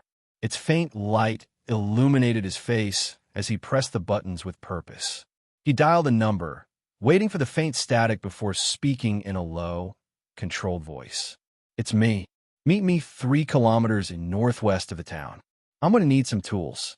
He ended the call without waiting for a response. Continue your journey on Empire. Damon stood there for a moment longer, his shadow looming at his side. The air around him felt heavier, charged with the weight of his newfound determination. He didn't mourn or linger. Instead, he turned and began walking, each step carrying him further from his old self and closer to the remorseless path he had chosen. A young man with brown hair and piercing blue eyes approached a cluster of trees outside Aether's sanctuary. His simple tunic, patched in several places, gave him the appearance of someone unremarkable, an impression he intended to cultivate. He scanned his surroundings, clutching a pager in one hand and a bag in the other. He murmured, a faint smile playing on his lips. I'm here. Do you mind showing yourself? He called out, his voice carrying a measured calm. Silence. His brows furrowed slightly. Is he not here yet? Did you bring the stuff I asked for? A voice behind him answered, low and casual. You really don't miss a beat, do you? Carl's turned, his body tensing momentarily. Whoa, Phantom, he said, chuckling as he relaxed. I think I understand how you earned that nickname. Carl stood before him, a sly grin on his face. The lanky figure's casual demeanor masked a sharpness that Damon knew better than to underestimate. Carl seemed genuinely pleased to see Damon, as if surprised by the quick follow-up after their last meeting. But it was Carl's perceptive gaze that unnerved Damon the most. He knew something was different about him. Damon's usual gloom had shifted into a colder, almost predatory calm. His dark eyes bore an unsettling focus, his academy uniform showing faint burn marks, a testament to a recent incident. Carl's gestured to the bag he carried. That's the material from the Magic Continent for you. I heard this stuff's notoriously expensive. Damon's eyes locked onto him with an icy glare. You better not be planning to steal it. Carl's laughed, throwing up his hands. I wouldn't dream of it. With a casual toss, he dropped the bag at Damon's feet. Everything you asked for, right here. Damon regarded the bag warily. Open it. Carl's raised an eyebrow, but his smile didn't waver. Sure, no problem. He crouched down and unzipped the bag, showing Damon its contents. Then, with an exaggerated flourish, he emptied everything onto the ground before carefully repacking it. See? Even touched it with my hands. No funny business. Not like that time someone sprinkled flay powder on someone else's clothes. Carl smirked knowingly. Damon's eyes narrowed. The reference wasn't lost on him. Flay powder, a vicious poison that burned skin on contact, had been one of Damon's more infamous tricks. Watching the victim writhe as their skin seared was a memory he didn't particularly regret, though it seemed his reputation preceded him. How much do I owe you for the cloak and clothes? Damon asked curtly, his tone devoid of gratitude.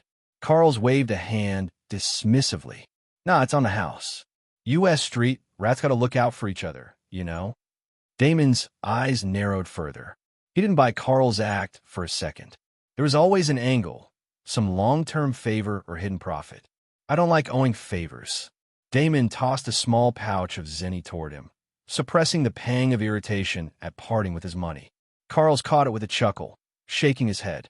No need to be so cautious. Damon ignored the comment, snatching up the bag. I'm going over there to change. Don't move.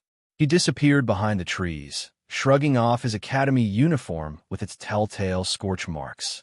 Slipping into the coarse, common clothes Carl's had provided, he draped the cloak over his shoulders. The rough fabric irritated his skin, but the disguise would serve its purpose. Stuffing his uniform into the bag, Damon glanced toward his shadow. Did it do anything unusual while I wasn't looking? The shadow, which seemed to shimmer with faint guilt, shook its head. Good, Damon muttered. I suppose there was no need to be so cautious after all. He stepped out from behind the trees, his face hidden beneath the hood of the cloak. The sun had risen high in the sky, its light casting long shadows through the forest. It was well past lunchtime, and Damon realized he had missed all his morning classes. No matter. The tools he had gathered would be far more useful than any lecture. Let's go, he said coolly, his tone carrying an edge of finality as he moved forward without hesitation. Carl's blue eyes flickered mischievously. So what do you need? Information, mana stones, weapons? Damon shook his head, his dark gaze fixed ahead. I'm not made of money. I need raw materials, cheap and functional. Carl's tilted his head curiously. Cheap and functional, huh? What exactly are we talking about? Let's start with metal ores, Damon began, his tone clinical. I'll need monster innards, fluids from the organs of poisonous monsters. Oh, and glass beakers. We'll have to visit a glassmaker for that. He rattled off a detailed list, his voice steady. Each item seemed innocuous on its own, but together they painted a picture of something far more dangerous. Carl's raised an eyebrow, a grin tugging at the corner of his lips. If you don't mind me asking, Phantom, you're not switching career paths to assassin, are you? Experience exclusive tales on Empire. Damon stopped walking abruptly and turned around. His dark eyes locked onto Carl's, sharp and cold. If you keep asking questions, you might just find out, Damon said coldly, his voice low. And don't call me Phantom. Damon Grey will do just fine. The chill in Damon's gaze sent a shiver down Carl's spine, and he instinctively raised his hands in mock surrender. All right. No more Phantom. Damon's narrowed eyes lingered on him for a moment before he turned back toward the path. Now, I need funds. Take me to the parts of town where people walk around with plenty of money. Carl's chuckled, his nervousness quickly replaced by amusement. As you wish, Damon. I know just the place, rich merchants and traders, all carrying cash. And hey, one of the items you need is in that area too. With your skills, you could snag a few thousand zenny easy. Damon sighed, running a hand through his hair. He thought he'd left pickpocketing behind, but desperate times called for desperate measures. His savings were reserved for his sister's medication, and this was the only way he could gather funds quickly. I need to find someone to scam or steal from pretty soon. The two of them strolled into town, blending seamlessly into the bustling crowd. Before visiting the shops for Damon's materials, they decided to fall back on old habits, a pickpocket spree in the busiest parts of town. As former street urchins, Damon and Carl's were experts at reading people. They knew exactly who to target. The ones with deep pockets, plenty of cash, but not enough influence to make trouble if their money went missing. That was the difference between a professional pickpocket and an amateur, knowing who not to steal from. They selected a few marks, their practiced eyes scanning the crowd for opportunities. Working in tandem, they made short work of 5 targets, relieving them of 5 pouches of zenny without arousing suspicion. To cover their tracks, they staged a diversion. Damon slipped one of the stolen pouches into the bag of an unsuspecting bystander, then gave him a calculated shove. The man's bag spilled open, and the pouch tumbled out just as one of their victims began searching for their missing money. The chaos was immediate. The crowd turned on the unlucky man, accusing him of theft. He protested vehemently, but it was no use. He was dragged off by the authorities, leaving Damon and Carls to vanish into the commotion with their spoils. Once they were safely away, Carls broke into a wide grin. I can't believe that worked. Your plan was insane, Damon. We got so much. Damon couldn't suppress a smile of his own as he inspected their haul. I've got some money. Money. Carl's blue eyes flickered mischievously. So what do you need? Information, mana stones, weapons. Damon shook his head, his dark gaze fixed ahead. I'm not made of money. I need raw materials, cheap and functional. Carls tilted his head curiously. Cheap and functional, huh? What exactly are we talking about? Let's start with metal ores, Damon began, his tone clinical. I'll need monster innards, fluids from the organs of poisonous monsters. Oh, and glass beakers. We'll have to visit a glassmaker for that. He rattled off a detailed list, his voice steady. Each item seemed innocuous on its own, but together they painted a picture of something far more dangerous. Carls raised an eyebrow, a grin tugging at the corner of his lips. If you don't mind me asking, Phantom, you're not switching career paths to assassin, are you? Experience exclusive tales on Empire. Damon stopped walking abruptly and turned around. His dark eyes locked onto Carl's, sharp and cold. If you keep asking questions, you might just find out, Damon said coldly, his voice low. And don't call me Phantom. Damon Grey will do just fine. The chill in Damon's gaze sent a shiver down Carl's spine, and he instinctively raised his hands in mock surrender. All right. No more Phantom. Damon's narrowed eyes lingered on him for a moment before he turned back toward the path. Now, I need funds. Take me to the parts of town where people walk around with plenty of money. Carls chuckled, his nervousness quickly replaced by amusement. As you wish, Damon. I know just the place, rich merchants and traders, all carrying cash. And hey, one of the items you need is in that area too. With your skills, you could snag a few thousand zenny easy. Damon sighed, running a hand through his hair. He thought he'd left pickpocketing behind, but desperate times called for desperate measures. His savings were reserved for his sister's medication, and this was the only way he could gather funds quickly. I need to find someone to scam or steal from pretty soon. The two of them strolled into town, blending seamlessly into the bustling crowd. Before visiting the shops for Damon's materials, they decided to fall back on old habits, a pickpocket spree in the busiest parts of town. As former street urchins, Damon and Carls were experts at reading people. They knew exactly who to target. The ones with deep pockets, plenty of cash, but not enough influence to make trouble if their money went missing. That was the difference between a professional pickpocket and an amateur, knowing who not to steal from. They selected a few marks, their practiced eyes scanning the crowd for opportunities. Working in tandem, they made short work of 5 targets, relieving them of 5 pouches of zenny without arousing suspicion. To cover their tracks, they staged a diversion. Damon slipped one of the stolen pouches into the bag of an unsuspecting bystander, then gave him a calculated shove. The man's bag spilled open, and the pouch tumbled out just as one of their victims began searching for their missing money. The chaos was immediate. The crowd turned on the unlucky man, accusing him of theft. He protested vehemently, but it was no use. He was dragged off by the authorities, leaving Damon and Carls to vanish into the commotion with their spoils. Once they were safely away, Carls broke into a wide grin. I can't believe that worked. Your plan was insane, Damon. We got so much. Damon couldn't suppress a smile of his own as he inspected their haul. I've got some money. Money. Damon counted the zenny in his hand. 12,000 from the day's pickpocketing spree. The weight of the coins brought back memories he'd rather forget. Back in the capital, child pickpockets had to pay protection money to local gangs. To put it simply, most of your loot went straight to the gang. Refuse to pay, and you disappear without a trace. This world isn't fair to the weak, he thought bitterly. He stuffed the money into the bag holding his academy uniform, dividing the spoils as agreed. Damon kept 70% of the earnings, giving Carls 10% for leading him to the vendors and 20% as a share of the pickpocketing profits. They made sure to dispose of the pouches and any incriminating evidence before continuing. All right, show me where I can get ore for cheap, Damon said flatly. Carl's grinned mischievously. Yeah, I know just the place, but it's a bit unconventional, and it'll depend on how good your eye is. Damon raised an eyebrow, his expression wary.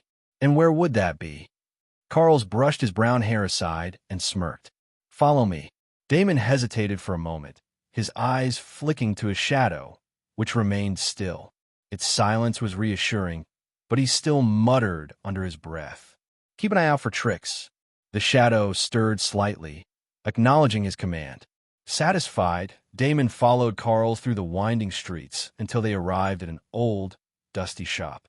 The place reeked of booze and rocks, the heavy scent of sweat hanging in the air. It was exactly what Damon expected. Miners sold their pilfered finds here, rocks that might contain valuable ore. Buyers could sift through the pile, pay for a piece, and hope they struck gold. Or, more likely, lose their money. It was gambling in its purest form. Rare success stories kept the hopeful coming back, even though most people left empty-handed. Damon scanned the shop's interior, his expression flat. Are you serious? Carl smiled cheekily. Dead serious. Damon crossed his arms, unimpressed. I don't gamble unless I have more than an 80% chance of winning. Carl chuckled. Well, you're in luck. This isn't gambling. It's a test of skill. If you've got a sharp eye, you can walk away with something valuable. Most of these rocks come from Magi or mine. I've seen people make a killing here. Damon's eyes narrowed, and I'm sure you've seen plenty of people lose their shirts, too. Carl shrugged, smirking. Only the idiots who don't know when to quit. Damon turned on his heel, ready to leave. Not worth it, he muttered. Wait. Carl's grinned slyly. Did I mention it's only 3 zenny per piece? Damon paused mid-step, his eyes flickering with interest. You should have said so earlier, he said, turning back toward the shop. Damon stepped into the dusty shop, Carl's trailing close behind. The air was heavy with the stench of sweat, dirt, and booze. Approaching the counter, Damon locked eyes with the scruffy man behind it, who seemed barely awake. I want to try my hand, Damon said evenly. The man groaned, his voice slurred. 3 zenny per piece. Don't try anything shady, or else. Pay after you pick. We break the rocks open after you pay. Got that? Now scram. Damon nodded, understanding the strategy. Once someone picked their rocks and brought them to the counter, there were no takebacks. Whatever they chose, they had to pay for, regardless of whether it contained treasure or worthless rubble. He and Carl's moved to the pile of rocks, their eyes scanning the dusty heap. Around them, a handful of rough miners and adventurers loitered, clearly keeping a watchful eye on newcomers. No wonder they let us in so casually. They've got enforcers inside, Damon thought. Carl's grew bored within minutes, aimlessly tossing rocks aside. Damon, however, hesitated. The more he scrutinized the pile, the more all the rocks seemed the same, dirty, unimpressive, and utterly random. With a sigh, Damon was about to give up entirely when an idea struck him. He glanced at Carl's. Go check that side of the pile. I'll take this one. Meet me back here with whatever you think looks good. Carl's raised an eyebrow, but shrugged. All right, whatever. He wandered off, leaving Damon with some much-needed space. Crouching low, Damon cast a glance at his shadow. Hey, he whispered. Can you help me pick the ones with good stuff inside? No need to move. Just point them out subtly. His shadow rippled slightly in response, acknowledging his request.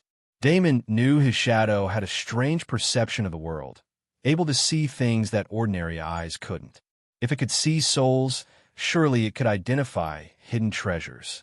Moments later, the shadow's tendril-like edges pointed toward a rock about the size of Damon's palm. He picked it up, noting the odd eagerness in his shadow's movements. This one, he asked under his breath. Read New Adventures at Empire. The shadow seemed to shiver with excitement. Trusting its judgment, Damon set the rock aside and waited as the shadow pointed him to a few more. When it finally shook itself, signaling there was nothing else of value in the shop, Damon nodded. Carl's returned with a handful of randomly chosen rocks. This is all I found. Want any of these? Damon's shadow gave a faint gesture of dismissal. No need. About what I wanted. Let's go pay and head to a smith. Carl's eyed Damon suspiciously, but didn't argue, shrugging as they approached the counter. Damon dropped his chosen rocks onto the counter with a loud clatter, then pushed over the payment. The half-drunk overseer grunted, eyeing the coins before nodding. He reached for a hammer. Let's see what you got, kid. Damon raised a hand to stop him. That won't be necessary. I'll take them as they are. The man blinked, confused. You sure, kid? Don't want to know if you won or lost. His lips twisted into a mocking grin. Damon smiled faintly, pulling up his hood. I prefer to leave it to the goddess of fate. Carl smirked, folding his arms. He must be pretty sure he made a killing today. The overseer shrugged, already losing interest. Whatever. Take your junk and go. Damon loaded the rocks into his bag, careful not to draw attention. Leaving them unbroken was a calculated move. If there were rare ores inside, he didn't want anyone following him. As far as the shop's patrons were concerned, he was just a foolish kid hauling worthless rocks. Once outside, Damon cast a glance at his shadow, which flickered faintly in the sunlight. Let's hope my gamble pays off. After obtaining the ores, their next stop was a blacksmith shop. Carl swore by the goddess herself that the man was skilled, even if he wasn't well known, and assured Damon that the smith was tight-lipped about his clients. Damon wouldn't have to worry about word getting out. The shop was tucked away in a quiet corner of town, hidden behind a labyrinth of winding alleys. Carl's led the way, navigating the twisting paths with ease until they arrived. Damon stepped into the dimly lit workshop, the bag on his shoulder feeling heavier than usual. It contained his academy uniform and the rocks he'd purchased from the Earth shop. He still wasn't sure if the rocks were worth anything or if his shadow had simply chosen at random. But given how animated the shadow had been about the first rock, Damon allowed himself a shred of hope. The shop was silent except for the rhythmic clanging of a hammer striking steel. Weapons, tools, and armor were meticulously arranged on racks and shelves. Some of them bore intricate enchantment runes, their faint glow indicating that they were artifacts. A warm light emanated from the furnace, casting flickering shadows across the walls. At the center of it all stood a large, burly man with a thick beard. He was engrossed in shaping a heated blade, wearing heavy gloves and a fireproof apron. Carl gestured for Damon to follow, leading him closer to the blacksmith, who didn't bother to look up from his work. Old man Anvil, it's been a while. How's business treating you? Carl's called out with an easy grin. The blacksmith, Anvil, didn't respond, his focus unwavering as he hammered the blade. Carl smirked, undeterred. Still obsessing over your work, I see. Anyway, I brought a friend. He wants some tools made, and you're the only guy I trust to give him the best. At this, Anvil finally raised his head, his intense gaze shifting to Damon. Tools, huh? What kind? His deep voice carried the weight of someone who had seen and done much. Damon stepped forward, meeting the blacksmith's piercing eyes. The kind that can kill and carry poison. I have a concept in mind. Anvil studied him for a moment, his eyes narrowing as if peering into Damon's soul. You've taken a life before, Anvil said gruffly. More than once, even. You have the eyes of someone who's seen death, and will create more of it. Damon's expression hardened. He hadn't expected the man to see through him so easily, and the bluntness of the observation left him momentarily unsettled. Anvil quenched the blade he'd been working on, steam hissing as it hit the water. Setting the sword aside, he folded his arms. What kind of weapon do you want? Damon slung the bag off his shoulder and set it on the floor with a heavy thud. That depends on what these rocks hold. Can I borrow a hammer? Anvil motioned toward a door at the back of the workshop. There's a sledgehammer on an anvil inside. Break your rocks and bring me the ore. The blacksmith paused, casting Damon a sideways glance. Gambling at such a young age. Damon said nothing, heading toward the back room. Just as he reached the door, Anvil's voice called after him. If you manage to find anything worthwhile, I'll make you something on the house. TCH if... Damon ignored the remark, disappearing into the back. Behind him, Carls leaned casually against the counter, striking up a conversation with the blacksmith. The room was a forge, cluttered with tools that seemed in use for the most part. Dust coated several surfaces, but everything was arranged methodically. Damon scanned the area until his gaze landed on a sledgehammer propped against the wall. He set his bag down and unzipped it, pulling out the rocks one by one, leaving only his academy uniform behind. His shadow quivered with anticipation, pointing eagerly toward the rock it had first selected. "You wanted to break this one first," Damon muttered, his curiosity piqued by the shadow's enthusiasm. The shadow swayed in what almost looked like a nod. Shrugging, Damon placed the rock on the anvil, gripping the sledgehammer tightly. With a grunt, he swung it down with all his strength. The hammer struck with a resounding crack, splitting the rock cleanly apart. Damon bent down and picked up the fractured pieces. His breath hitched, and his eyes widened when he saw the faint white glow radiating from within. "It's a mana crystal," he whispered, his voice trembling. His fingers trembled as he cradled the pure, radiant stone. A pure mana crystal. He could feel the raw energy emanating from it, a warm, pulsing sensation that seemed to hum in his palm. A grin spread across his face, and he could barely contain his excitement. I'm rich," Damon exclaimed, laughing like a madman. "This could be worth up to 2,000,000 zenny. I'm rich." He began dancing in place, overwhelmed by the windfall, but his joy was short-lived. In his exuberance, he fumbled the crystal, and it slipped from his grasp, falling directly onto his shadow. The moment it made contact, the shadow rippled like water disturbed by a stone, and the crystal was gone, devoured. Damon froze in place, staring in horror at the spot where the crystal had vanished. Then he heard it. "You have gained plus 50 mana. The system prompt echoed in his mind, but Damon barely registered it. Instead, he dropped to his knees, clutching the ground where his shadow had swallowed the crystal. My money," he croaked, his voice breaking. "My 2,000,000 zenny." He let out a miserable shriek, his despair echoing through the room. Continue reading on Empire. A knock sounded on the door, followed by Carl's worried voice. "Hey, Damon, are you okay? I'm coming in." "No," Damon shouted, biting his lip until he tasted blood. "I'm fine. Don't come in." Carl's hesitated on the other side. Okay, sure. I'll be waiting out here. Just take your time." Damon listened to Carl's retreating footsteps before collapsing back against the wall. For several agonizing minutes, he alternated between cursing his shadow and muttering, "My money, my 2,000,000 zenny." Eventually, he managed to calm himself. He wiped the sweat from his brow and sighed. Something felt different. There was a subtle shift within him, an unfamiliar sensation coursing through his veins. Curious, Damon opened his system panel. HP, 50/50. Mana, 90/90. Strength, 9. Agility, 12. Speed, 25. Endurance, 10. Class, Shadow, 99. Shadow hunger levels, 1%. Shadow level 1. Condition, Shadow is full. Attributes, Umbra. Skills, 5x, Remorseless. Locked. Damon stared at the screen, almost laughing despite himself. 90. My mana grew to 90. The excitement was quickly tempered by regret as his mind returned to the lost crystal. But at what cost? 2,000,000 zenny gone?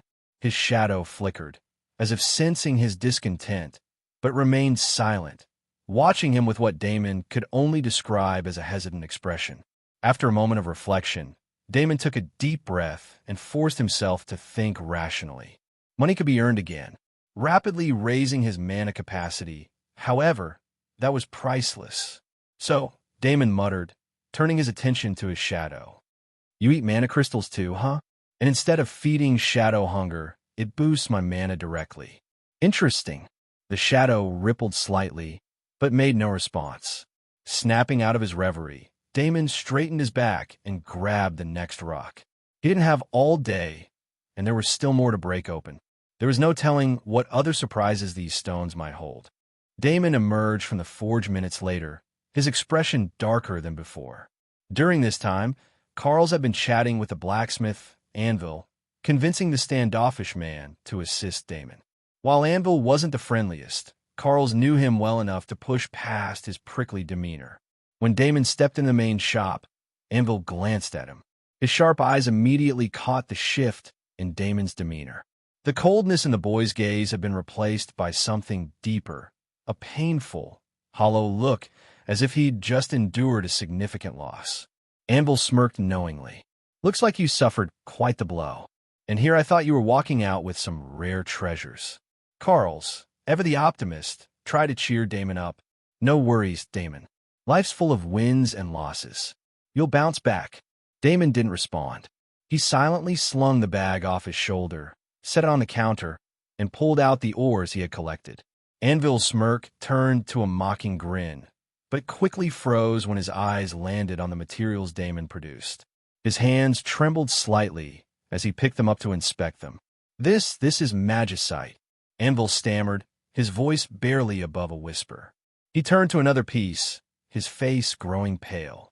And this, it can't be cursed, or can it? Carl's eyes widened as he leaned in for a closer look. I never doubted you, Damon. I knew you had a sharp eye. Damon remained silent, his mind still spiraling. 2 million. That mana crystal was worth at least 2 million zenny, Damon thought, his lips twitching in frustration. No, wait. I didn't even test it. If I'd found the right buyer, it could have been 10 million. 10 million. And that damn shadow devoured it. While Damon quietly lamented his loss, Anvil was too busy marveling at the ores, practically salivating over the rare finds. Carl stood awkwardly between them, unsure of how to join the conversation. In an effort to break the silence, he spoke up. Anvil, didn't you say you'd make something on the house if or turn out to be good? The blacksmith cleared his throat, snapping out of his trance. Ah, yes. Of course.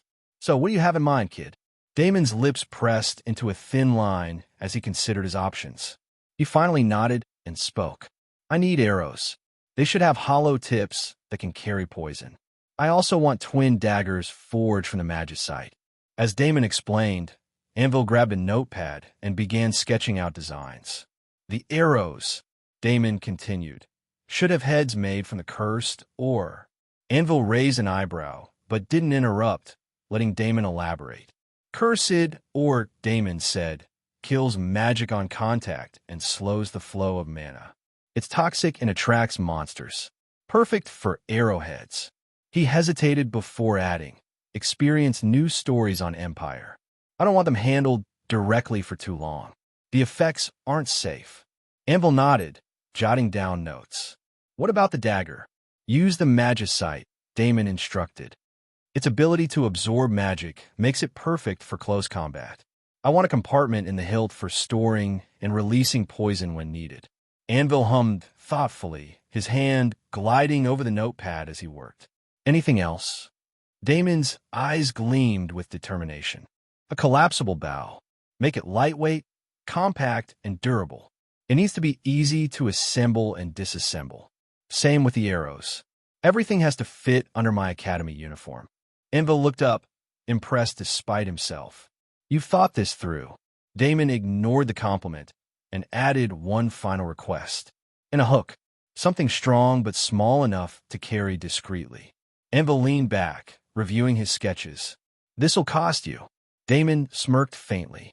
10,000 zenny for the extras. Take it or leave it. The blacksmith grumbled under his breath, but eventually nodded. Fine. 10,000. But you're getting high-quality work, so don't come back complaining. Damon didn't reply. Instead, he watched as Anvil finalized the designs, the blacksmith's hands moving with practiced precision. Carl's broke the silence again, his voice tinged with excitement. This is going to be incredible, Damon. You're going to have some serious gear. Damon gave a faint nod, his mind still partially distracted by the loss of the mana crystal. Even so, he knew the weapons would be worth it. He couldn't afford to be unprepared for whatever challenges lay ahead. Anvil leaned back, a sly smile spreading across his face. These aren't the weapons of someone planning to fight honorably. Looks like you're preparing to spill blood. My instincts were spot on. Damon shook his head, his tone cold but calm. I'm not planning to kill anyone. I'm just hunting. Anvil chuckled, a deep, knowing sound. Doesn't matter to me. I'm just the craftsman. As long as the weapons serve their purpose, to fight and kill, I'm satisfied. Just don't let them waste away without tasting blood. Damon nodded curtly. Fine by me. He turned his gaze to the blacksmith. When can I have them? Anvil picked up the oars and examined Damon's sketches carefully. If I work like a slave? For days. Damon's eyes narrowed, frustration flickering across his face. 4 days is too long. Looks like I'll need substitute weapons in the meantime. Carls noticed Damon's expression and opened his mouth to speak, but Damon beat him to it. He reached into his bag and pulled out a worn dagger, placing it on the counter. I need this sharpened, and I'll need a bow and some arrows. How much will it cost me? Anvil waved his hand dismissively. No charge. I'll lend you some gear. Just bring them back in 4 days when you pick up your custom weapons. Damon's eyes narrowed again. And if I break them? Anvil stroked his beard, laughing heartily. Then it means I'm not a good enough craftsman. Damon frowned, biting his lip. I meant no insult. The blacksmith chuckled again. None taken. Damon nodded. All right then. I'll see you in 4 days. Anvil disappeared into the back of the shop, returning moments later with a simple bow and a quiver of arrows. He handed them to Damon, then took the dagger to sharpen it. It took only a few minutes before Anvil held the blade up, inspecting his work. Here you go. He handed it back to Damon, his sharp gaze fixed on him. So you're part quick hand, eh? Damon's jaw tightened as he took the dagger. Memories of the smuggling ring in Valyrian flickered in his mind. He shook his head. Not anymore. Without another word, Damon shouldered his bag, his expression unreadable. Carls exchanged farewells with Anvil before following Damon out of the shop. The pair made their way through the bustling streets, ticking off the remaining items on Damon's list. Their first stop was a glassmaker, where Damon purchased vials and beakers of various sizes. From there, they visited a potion shop, filling the containers with a variety of potent chemicals and solutions. Their final stop was the Adventurers Guild, or rather, the back alley behind it. Damon procured monster glands from shady merchants, carefully squeezing the volatile contents into empty glass beakers. By the time they were done, the sun had set, and the streets were bathed in the faint glow of twilight. Damon's steps were heavier now, exhaustion creeping into his limbs. That's everything, Carl said, breaking the silence. Damon nodded, his mind already focused on his next task. Thanks for the help, Carls. I'll take it from here. With a quick farewell, Damon left his companion and headed back to the academy under the cover of darkness. Instead of returning to his dormitory, he made his way toward the forest at the academy's edge, his usual training ground. Under the shadow of the trees, Damon stashed his loot in the hollow of a large tree, carefully concealing it. He donned his academy uniform and began reorganizing his equipment, testing the feel of the bow and the balance of the freshly sharpened dagger. Once his preparations were complete, Damon began his training. He focused on honing his control over his newly expanded mana pool, now at a staggering 90. Testing his 5x skill, he felt the surge of power ripple through his body, far beyond what he'd experienced before. A rare smile crossed Damon's face as he marveled at the results. Despite the heavy loss of the mana crystal, a spark of satisfaction burned in his chest. This is just the beginning, he thought, his resolve hardening. Every step, every ounce of effort was part of his grand preparation for revenge.